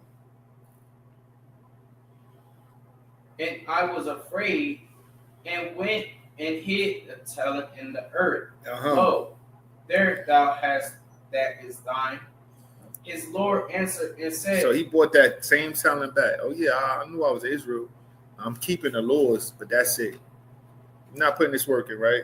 Well, Israel keeping the laws, that's it, right? Read. And said unto him, thou wicked. Whoa, but he's keeping the laws though. He believed in Yahushua. He knows that he's a master. He brought that talent back to him.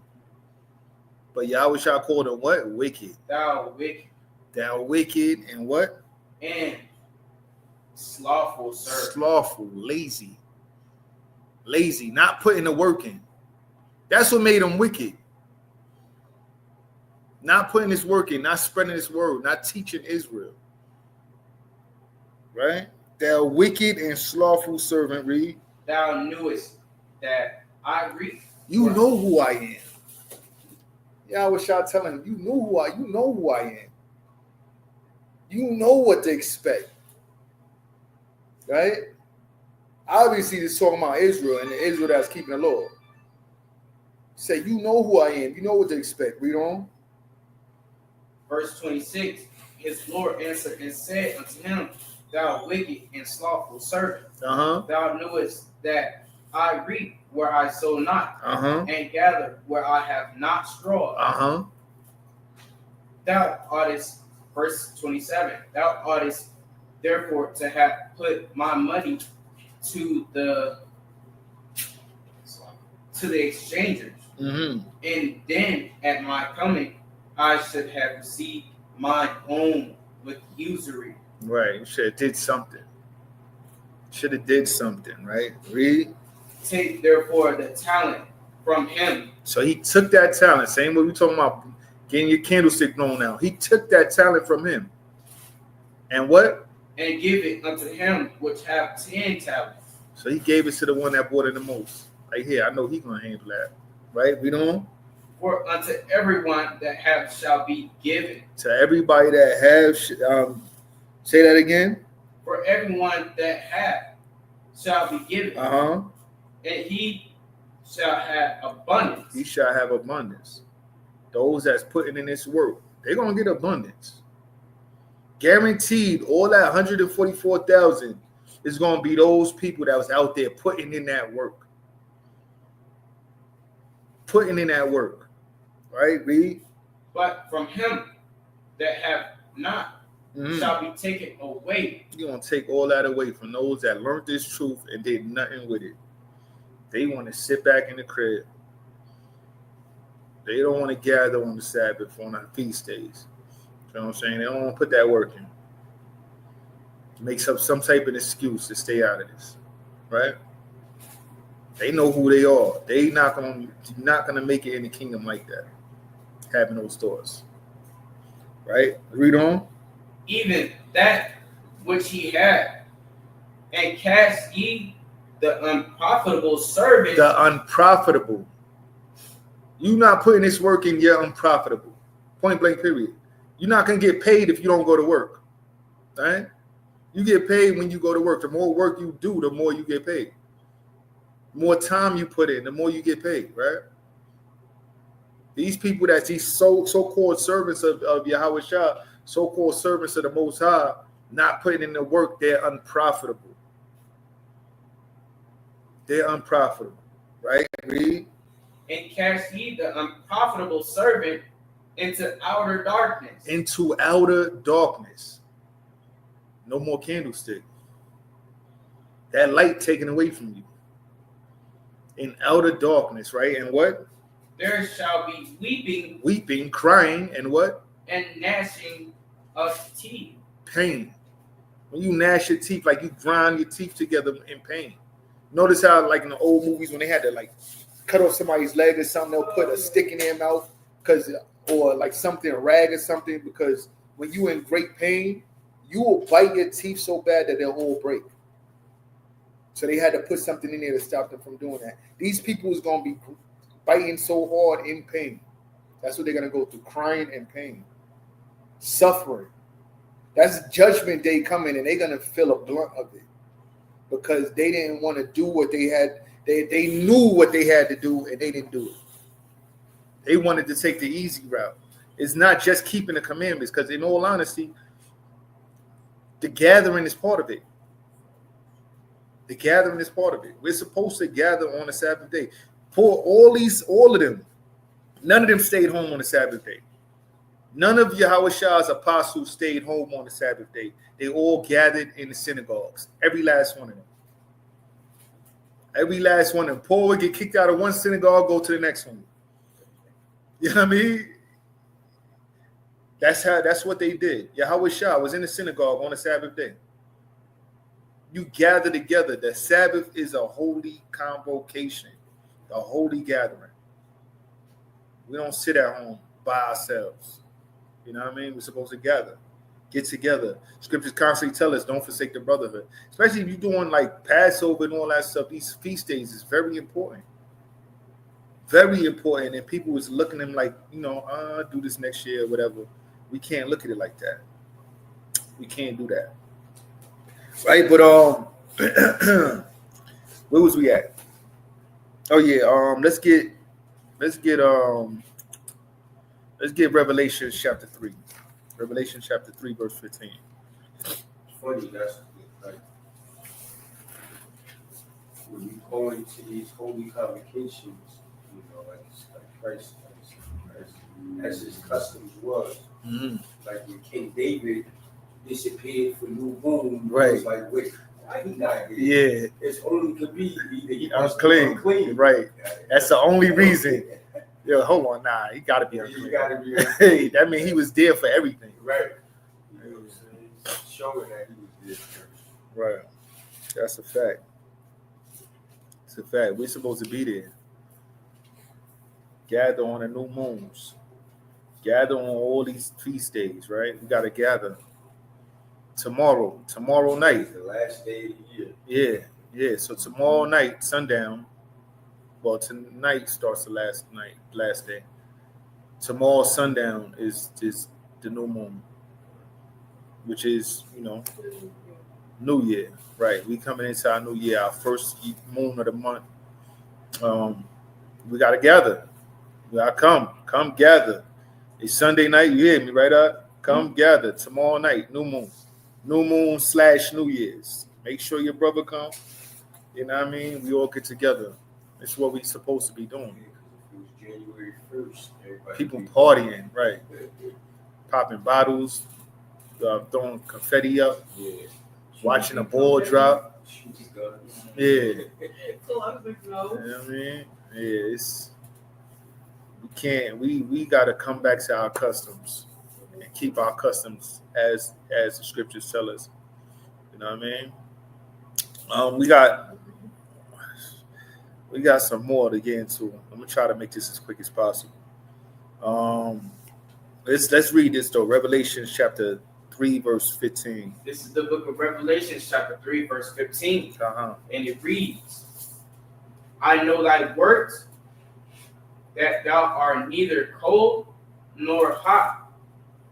I would thou wert cold or hot. Now, again, what color is that written in? That's red, right? That's red letter, which means who's speaking? Which is the main person we've been going to all night. The main person, right? This is Yahushua's words. He said, I would rather you be cold or hot. Either in this or out of this. You either got to be fully in this walk or fully out of this walk. Ain't no half behind it. I'm trying, yeah, no half stepping. There you go. Try to keep my language good. Word. You know what I mean? Ain't no half stepping it. You know what I'm saying? We gotta make sure we in this. Either you in it or you not. Because guess what? If you playing around with it, it's the same. You're gonna get worse than those that's not. It's funny because we as Israel, we expect that from other Israelites or friends, family Right. around us to either you're with me or you're not with me. Right. That's a And fact. how I say the same. Definitely the same. We get it from them. You know what I mean? Either you in it or not. You with me or you not. You know what I mean? Can't play around with it. He don't want no fake people around him. You know what I mean? With it or not. Point blank, period. And if you not, if you faking the funk, you gonna get worse than those that are cold. He said, what? Let's read that again. 15. This is the book of Revelation, chapter 3, verse 15. I know thy works, that thou art neither cold nor hot. I would thou wert cold or hot. He's like, yo, I know you playing around with it. You want a fence. You lukewarm. He said, I wish you was either cold or hot. I wish you was all the way in this or all the way out. Not straddling the fence, right? But read. 16. So, verse 16. So then, because thou art lukewarm. Because you're lukewarm, you're playing with it. Right? Read. And neither cold nor hot, I will spew thee out of my mouth. He said he gonna spew thee out of his mouth. Spit you out like phlegm. Like something just nasty. Like, yeah. Spit you out. That's the last thing any of us want. That's the last thing any of us want. None of us want that. Because then that means weeping and gnashing of teeth. Utter darkness. That's not a pretty sight. It's not pretty at all. That's a scary thing. Right? Let's read on. Because thou sayest, I am rich. Uh-huh. And increase with goods. So you see what these people's minds is into. They thinking about money, right? I'm rich, increasing goods, right, Reed? And have need of nothing. I'm good. They're not even putting the Most High in mind anymore. Right, Reed? And knowest not that thou art wretched. You are wretched. Person with that mindset is wretched and what? And miserable. They don't even know that they're miserable. And what? And poor. And poor and what? And blind. Uh-huh. And naked. And naked, right? Read on. I counsel thee to buy of me gold tried in the fire. He said, I counsel thee to buy me of gold tried in the fire. He wants us to be like gold tried in the fire. We're going to have to go through these hardships to become pure. We're going to have to go through it. A lot of people, once they go through some hardship, I'm having trouble with this, trouble with that, and then you don't see them for a couple of Sabbaths. They just be, I was just going through this and going through that. That got nothing to do with the Most High Sabbath. Got nothing to do with the Most High Sabbath, right? We gotta take those, whatever the Most High sends at us, we gotta take that cheerfully. You gotta take losses. Gotta take that, right? Read on. That thou mayest be rich. That thou mayest be rich. What makes us rich? Spirit. Making in that kingdom. The law. Right? Read on. And white raiment. And white raiment, being pure, purified, repented. Right? Read. That thou mayest be clothed. Uh-huh. And that the shame of thy nakedness do not appear. But clothed with white garments, purity. Clothed and purified. No sin. No sin. Right. Right? Read on. And anoint thine eyes with eye salve. Eye salve. Eye salve. Yeah, eye salve is something that you'll put on your eyes to like help them out. You can't see. Clear them up. Right? He said, anoint your eyes with eye salve. That what? Eye plaster. Read on. That thou mayest see. That we may see. That we won't be in the dark of the world anymore. That we able to see everything that's going on. Be able to look at these scriptures and understand everything that's being said to us. Right? Read. As many as I love, I rebuke. We got to keep this in mind. If he love you, he's going to rebuke you. You're going to go through that. As many as I love, I rebuke. Because guess what? You reap what you sow. You're not going to get away with all the stuff that you did. You're going to have to go through that. Right? He says, many as I love, I rebuke. And what? And chasten. And chasten, spank, and what? Be zealous therefore, and repent. That's supposed to help us be stronger in this war. Be zealous. Be zealous, therefore, and repent. Repent for everything you did. Don't do it again. And come out here and spread this word. Spread this word. Be zealous for it. Be ready to die for this word. Be ready to be thrown in prison for this word. Because all that's going to happen if you really about it. Are you going to give it up? Or are you going to say, nah, I'm not with them? You know what I mean? We got to count the cost. What do you really want? What do you really want? Because if you fold, you're not making it. You fold, you're not making it. You're not making the kingdom, right? Let's keep on. Behold, verse 20. I stand at the door and knock. If any man hear my voice and open the door, I will come in to him. He knocked on every last one of our doors. He knocked on the doors. We let him in. Probably, and all praises that he, came back a few times. You know what I mean? Now you finally let him in. We let him in. Are we kicking him out? Are we being good hosts to him? Did we offer him something to eat and drink or something like that? You know what I mean? That's what we got to think about. He said, if he opened the door, he knocked. He knocked. He let us know we Israel, and we opened the door to that. So we opened the door, like our consciousness, like to this word, to him. Yeah, the way of the kingdom. Right. That's a fact. Right. So we want to make sure we good hosts now that he's in. We don't want to kick him out. We don't want to be sitting there and his roaches crawling all around. He want to leave, get up out of there. You know what I mean? We want to make sure that our household is good. Right? But we don't. I will come in to him and will sup with him. And he with me. And he with me. We want to make sure that when he come in the house is clean. Yeah, because I'm not eating. I don't even want to sit down. I see roaches crawling around. I'm ready to leave. Immediately. Me and roaches got beef. Right? But let's read on. Gnats. Huh? Gnats. Yeah, I don't like gnats, but it's not like a roach. But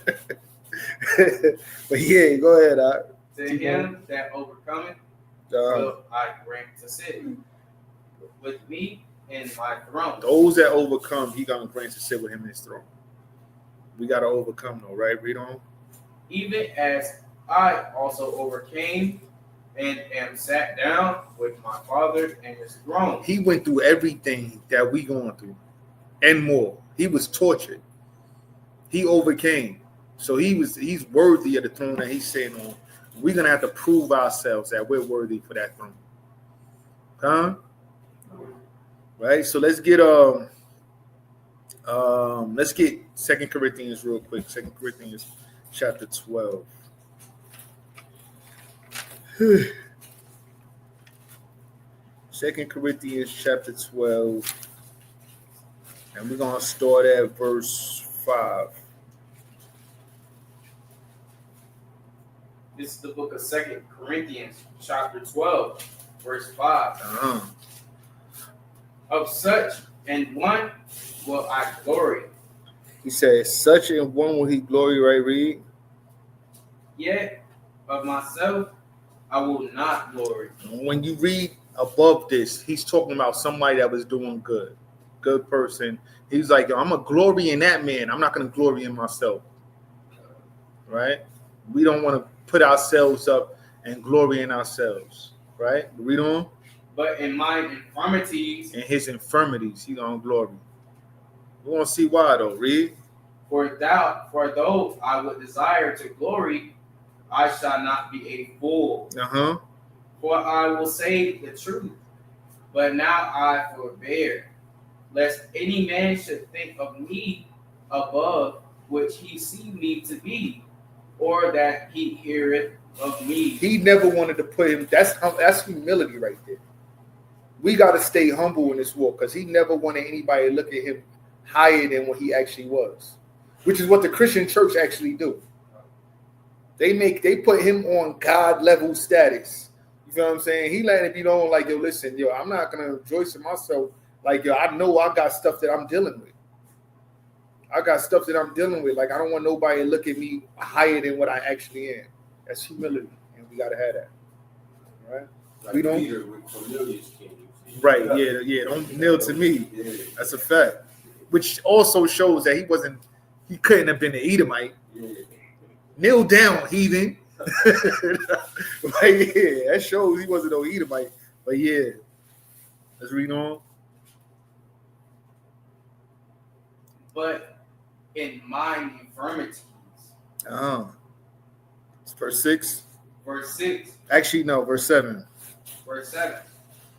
Unless I should be exalted above measure. He never wanted to be exalted highly. He looked at like, you know what I mean? Somebody so great. He never wanted that. He just wanted to spread his word. Right? He wanted to teach the Most High's word. Bring Israel back to the Lord. Bring Israel to Yahweh Shah. Right? Read on. Unless I should be exalted above measure through the abundance of the revelation. Right? Because he was out there, look where he was going. They knew nothing about Yahweh Shah, and there was a lot of people that didn't keep the law. They were serving other gods. Right? So he revealed to them the truth. Right? Read on.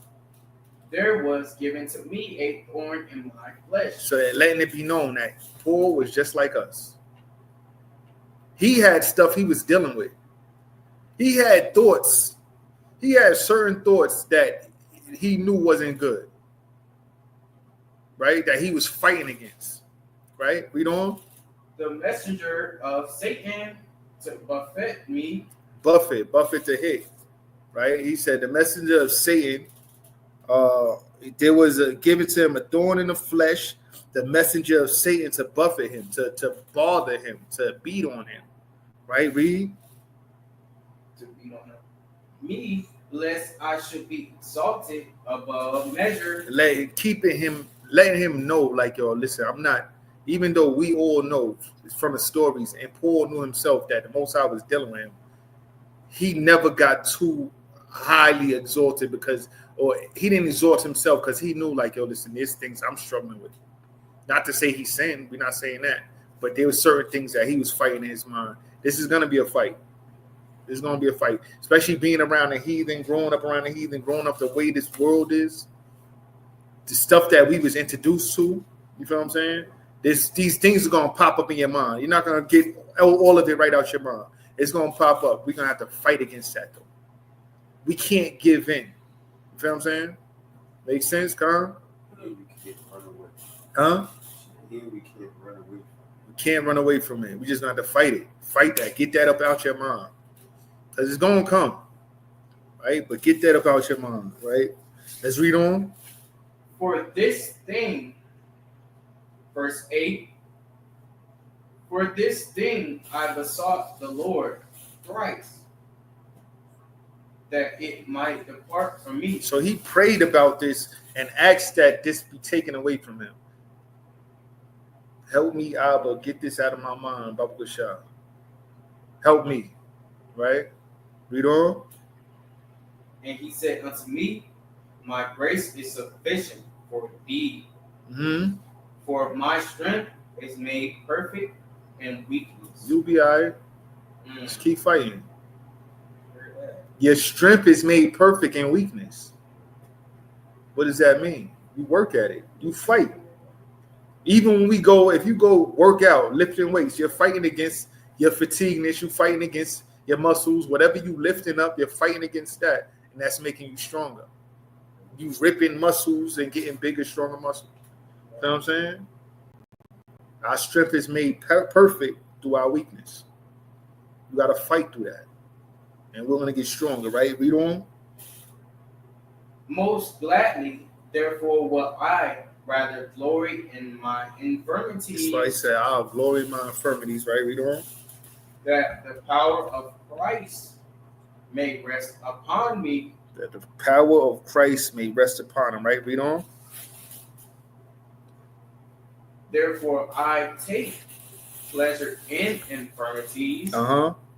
Verse 10. In reproaches. In necessities. In persecutions.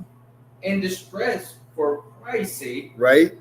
For when I am weak, then am I strong. That's what he takes pleasure in. That's what he glories in, when he's going through the struggles and he's able to overcome it. That's what he glories in. When any of these things come upon us and he's able to fight against it, yeah. All praise to the Most High. Yeah, I beat that. You know what I'm saying? That's what he take pleasure in. That's what we got to do. It's going to be a fight, but we're going to have to fight. We got to do it. There's nothing, I repeat, remember, he gave that talent.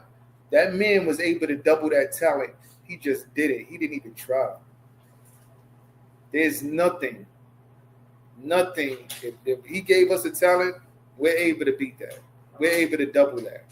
I feel like, but if he doubled that one talent, he would have probably received greater than the person. Nah, they all got the same. They all got the same. They got the kingdom. They all got the kingdom. You know what I'm saying? He said, Lord, what he said, made you put you ahead of few. I'm gonna make you a Lord of many. You know what I'm saying? They all get that same kingdom. But he just all he had to do was do it. That's it. Which he didn't. Right? So let's get Philippians chapter 2. Right? Philippians chapter 2. And we're going to start at verse 12. This is the book of Philippians chapter 2 and verse 12. And it reads, Go ahead. Wherefore, my beloved, as ye have always obeyed, not as in my presence only, but now much more in my absence. Work out your own salvation with fear and trembling. We have to work out our own salvation with fear and trembling. A lot of people you hear say, work out your own soul salvation. A lot of people don't repeat that part, the fear and trembling. We have to keep in mind what the Most High is going to do to us if we don't. You know what I'm saying? It's going to be bad if we don't. Very bad. Right? We got to work out our own soul salvation with fear and trembling, making sure we're doing everything in our power to follow the Most High. Right? Read on. For it is Yahweh which worketh in you both to will and to do of his good pleasure. And we already know his good pleasure is, what his will is, keeping those laws. Right? Read on. Do all things without murmurings and disputing. Right? We shouldn't be complaining about this. Shouldn't be murmuring, I got to do this again. It's the Sabbath again. Like, you know what I mean? We shouldn't be doing that. Damn, I got to go over here. It's the new moon. I got to keep this new moon. We shouldn't be complaining about none of this. Right? He said, do all things without murmurings and disputings. Right? Read. That ye may be blameless and harmless. You want to be blameless and harmless. Read. The sons of God. The sons of the Most High. Right? Read on. Without rebuke. Without rebuke. Many people can't come to us and say, oh, we doing something wrong. We want to be blameless. We know what we're supposed to be doing. We got to be doing that. We want to be blameless. Again, also, if we know somebody repented from something, we cannot keep on bringing that up to them too. Right? We got to be blameless in this world. Make sure nobody can say nothing about us. Right? Read on. In the midst of a crooked and perverse nation. This is where we at. A crooked and perverse nation. If you blameless amongst a crooked and perverse nation, you're being that light. You're standing out. Y'all see how all this comes around back together? This is one big circle. Everything they teaching is the same thing. For us to be that light, to be that example. Right? We don't. Among whom we shine as lights in the world. As like whom we shine as lights in the world. People's looking towards that light. Right? We don't. Holding forth the word of life. That I may rejoice in the day of Christ. That I have not run in vain. Right? That we have not run in vain. We don't want to be doing this for nothing. If you have step in it, you're doing this for nothing. You ran in vain. You know what I'm saying? We don't. Neither labor in vain. Yeah. And if I be offered upon the sacrifice and service of your faith, I joy and rejoice with you all. Right. For the same cause, also do you joy and rejoice with me. And that's where that fellowship comes in. We need that. Stay together, rejoice with each other and for each other. Right? We can lead. We really need each other. Like it'd be hard doing this on our own out there in the world. We got to come together and lean on each other, lift each other up. Right? Let's keep on reading though. Yeah. And if I be offered upon the sacrifice and service of your faith, I joy and rejoice with you all. Right. For the same cause also do you joy and rejoice with me. But I trust in the Lord, Yahushua, to send Timotheus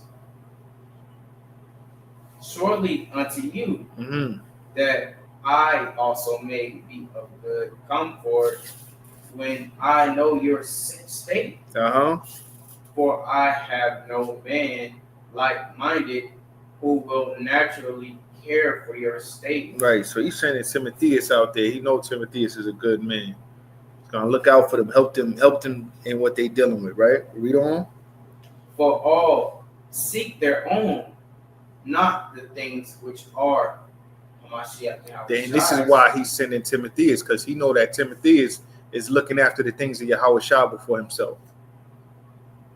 Right? Where others are looking after their own life. They worry about what they're going through and putting that above the church, putting that above Yahushua's word. Right? We don't. But you know the proof of him that as a son with the Father, he has served with me in the gospel. Him, therefore, I hope to send presently, so soon as I see how it will go with me. Right. So he say he gonna send him. He put that work in with him. He know how he is. You know what I mean? He gonna send him there. Right. Read on. But I will trust in the Lord that I also myself shall come shortly. Right. And this is what we getting into. This is the reason why I came here, right? Keep on reading, verse 25. Verse 25. Yet I suppose it necessary to send to you Epaphroditus, my brother, and companion in labor. So this brother right here was putting in that work. His companion in labor, right? Read on. And fellow soldier. A fellow soldier, holding it down, right? Read. But your messenger, and he that ministered to my wants. Right, read on. For he longed after you all. Right. And was full of heaviness. Because that ye had heard that he had been sick. He was full of heaviness because they heard that he was sick. This man, this laborer, he was dealing with some life-threatening illness, right? Life-threatening illness. You see how he was moving, right? Let's read on. 27. Indeed, verse 27. He was sick, now unto death. He almost died. Right? But read on. But Yahweh had mercy on him. And not on him only, but on me also. lest I should have sorrow upon sorrow. Right. He said, boy, like, yo, this my brother right here. Like, if he would have died, this would have hurt me. You know what I mean? And we see that when certain brothers in this truth that really putting it in, you could tell their spirit. They have a beautiful spirit. That hurts when they go. That hurts. You know what I mean? So you like, yo, the Most High showed him mercy and me mercy also, right? But let's read on. I sent him, therefore, the more carefully, that when ye see him again, ye may rejoice, and that I may be the less sorrowful. Right, read on. Receive him, therefore, in the Lord. Receive him in the Lord, right, read. With all gladness. With all gladness, right, read. And hold such in reputation. And such reputation. We see how we got these people coming together, gathering constantly. They going, traveling together with each other. This is what we should be doing now. Right? What we doing? Because for the work of Christ, he was nigh unto death. He said, for the work of Christ, he was nigh unto death. They was trying to get him to stop teaching. He was not stopping. He's still traveling, putting that work in. Damn near on his deathbed, putting that work in. He putting that work in. We don't have no excuse. He dying, putting that work in. Not one of us has an excuse not to put that work in. Huh? Right? But read on.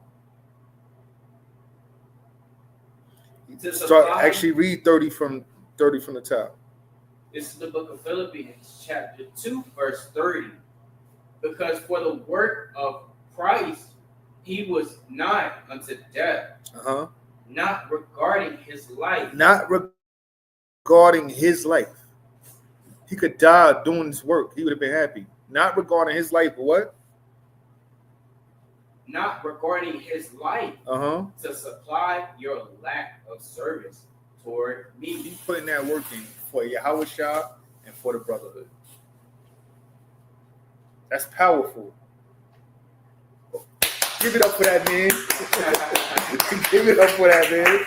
You know what I mean? That's how we supposed to be, though. You know what I'm saying? Let's grab real quick, and then I'm gonna try to make. I'm gonna make this quick.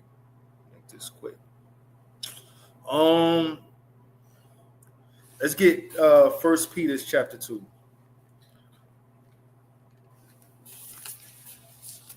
1 Peter chapter 2, right? Verse 17.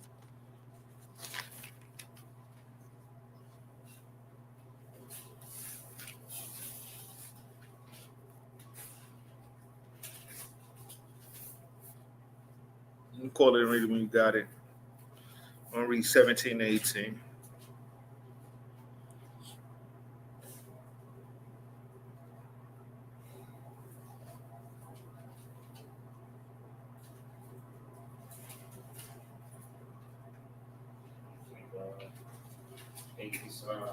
Where got it right here.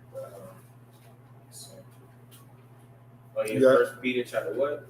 Chapter 2. All right. First Peter chapter 2. Verse 17. 17 to 18 we're going to read. Verse 17. 2 and 17. So right here, this word is First Peter chapter 2, verse 17. And it reads, honor all men, love the brotherhood, fear God, honor the king. We got to love the brotherhood. Don't forsake the brotherhood. We got to come together constantly, whenever we can. Make sure we have every Sabbath, every feast day, and if we could get together anytime other than that, we should be getting together, right, and doing stuff, right? Honor, love the brotherhood, right? Read on. Servants, be subject to your masters with all fear. And this is not slaves. It's not slaves. This is, and when you read like the early church fathers, Polycarp and Clement and Ignatius, they all talking about these same things, because there was a lot of times where these churches was having issues and they wasn't listening to the leaders that was set up. So they like, yo, basically listen to the leadership that's set up, right? Read on. Not only to the good. Not only to the good and gentle, the ones that's nice, but what? But also to the froward. The froward, the tough ones, because guess what? Everybody got their own leading style. The Most High set them in those positions for certain reasons, right? So listen to them more, right? What you got to say, I'm about to read on to 19. Nah, you good. Let's get Hebrews 10. Hebrews 10:23.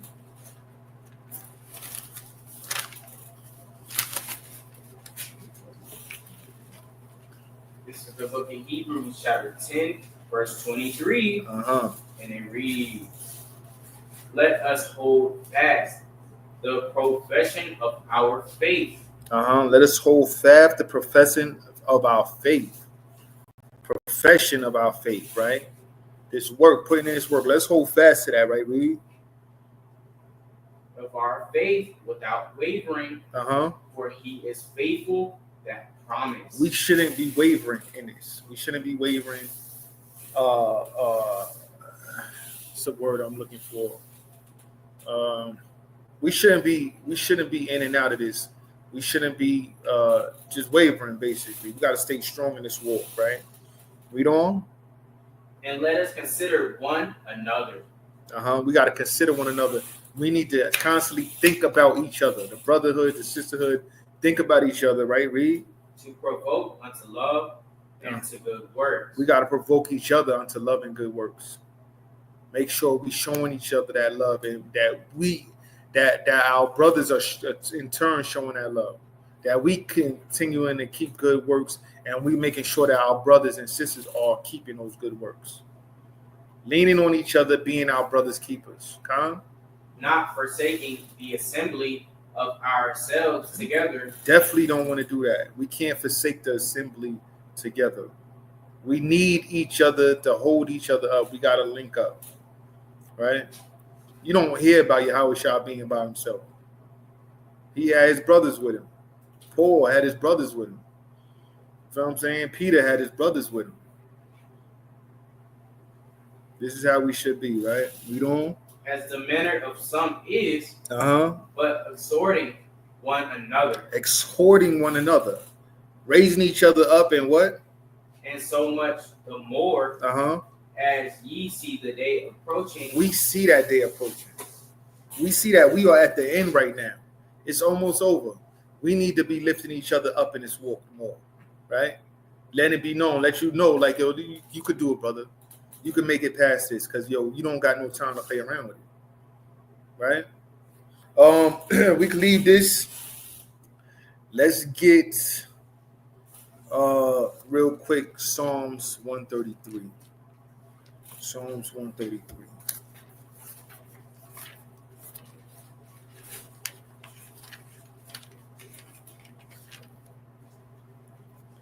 Psalms 133. We're going to read this chapter. It's a small chapter. If you grab it, you can read it. This is the book of Psalms, chapter 133, and verse 1. And it reads, "Behold, how good and how pleasant is it for brethren to dwell together in unity."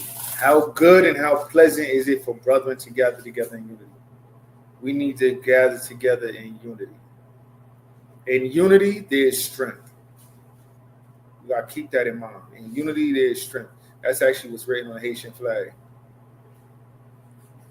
In unity, there is strength. And that's the whole fact. Gather together in unity, right? Read. It is like the precious ointment upon the head that ran down upon the beard. Read a little louder too. This is the book of Psalms, chapter 133, verse 1. Behold, how good and how pleasant is it for brethren to dwell together in unity. Right, read. It is like the precious ointment upon the head that ran down upon the beard. Right. Even Aaron's beard. Right. So he's like the unity, the brotherhood. It's like the precious ointment, that priestly ointment that ran down Aaron's beard. It's a beautiful thing, a beautiful fragrance, right? Read on. That went down to the skirts of his garment. Right, read. As the dew of Hermon, and as the dew that descend upon the mountains of Zion. Right, read on.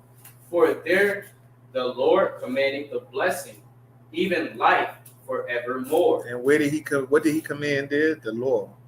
So that law is that blessing. That law is that life evermore.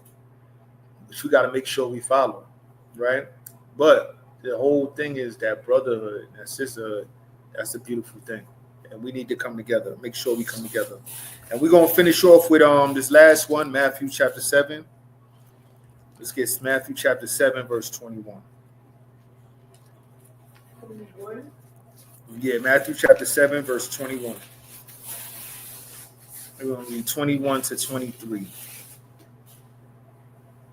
This is the book of Matthew, chapter 7, verse 21. Mm-hmm. Not everyone that saith unto me, Lord, Lord. Yeah, this is, not everyone that saith unto me, Lord, Lord, right, read. Shall enter into the kingdom of heaven. Not everyone that says, Lord, Lord, shall enter into the kingdom of heaven.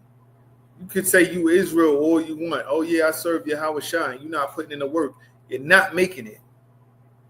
You're not going to enter in the kingdom of heaven. You're going to be cast into outer darkness where there's gnashing of teeth and weeping. Right? Not everyone that says unto me, Lord, Lord, shall enter in the kingdom of heaven. Right, read? But he that doeth the will of my Father. But he that doeth the will of his Father. Right, read? Which is in heaven. Many will say to me in that day, right? Lord, Lord, have we not prophesied in thy name? Right. We know who this talking about. Who prophesied in the real name of Yahweh Shai? We are. Israel.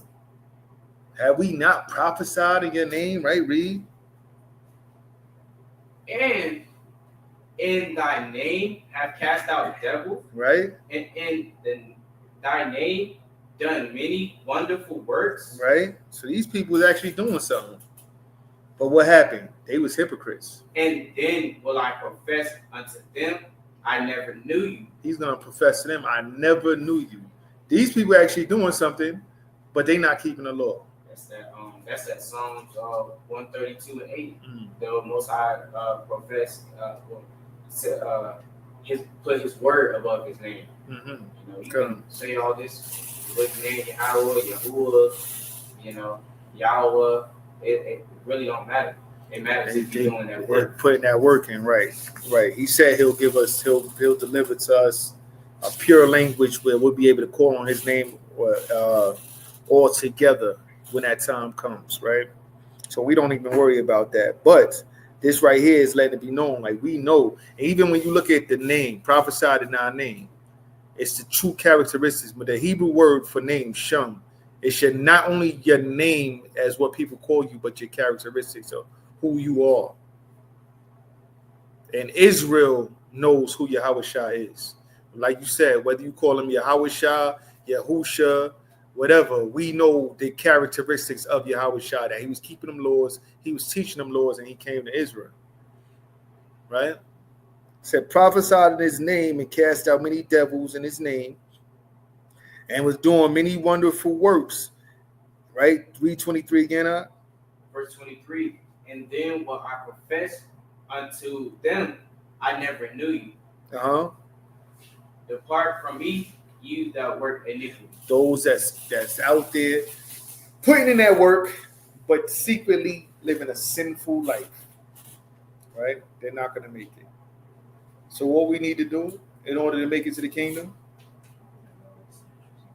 we got to keep the laws. We got to put in this work.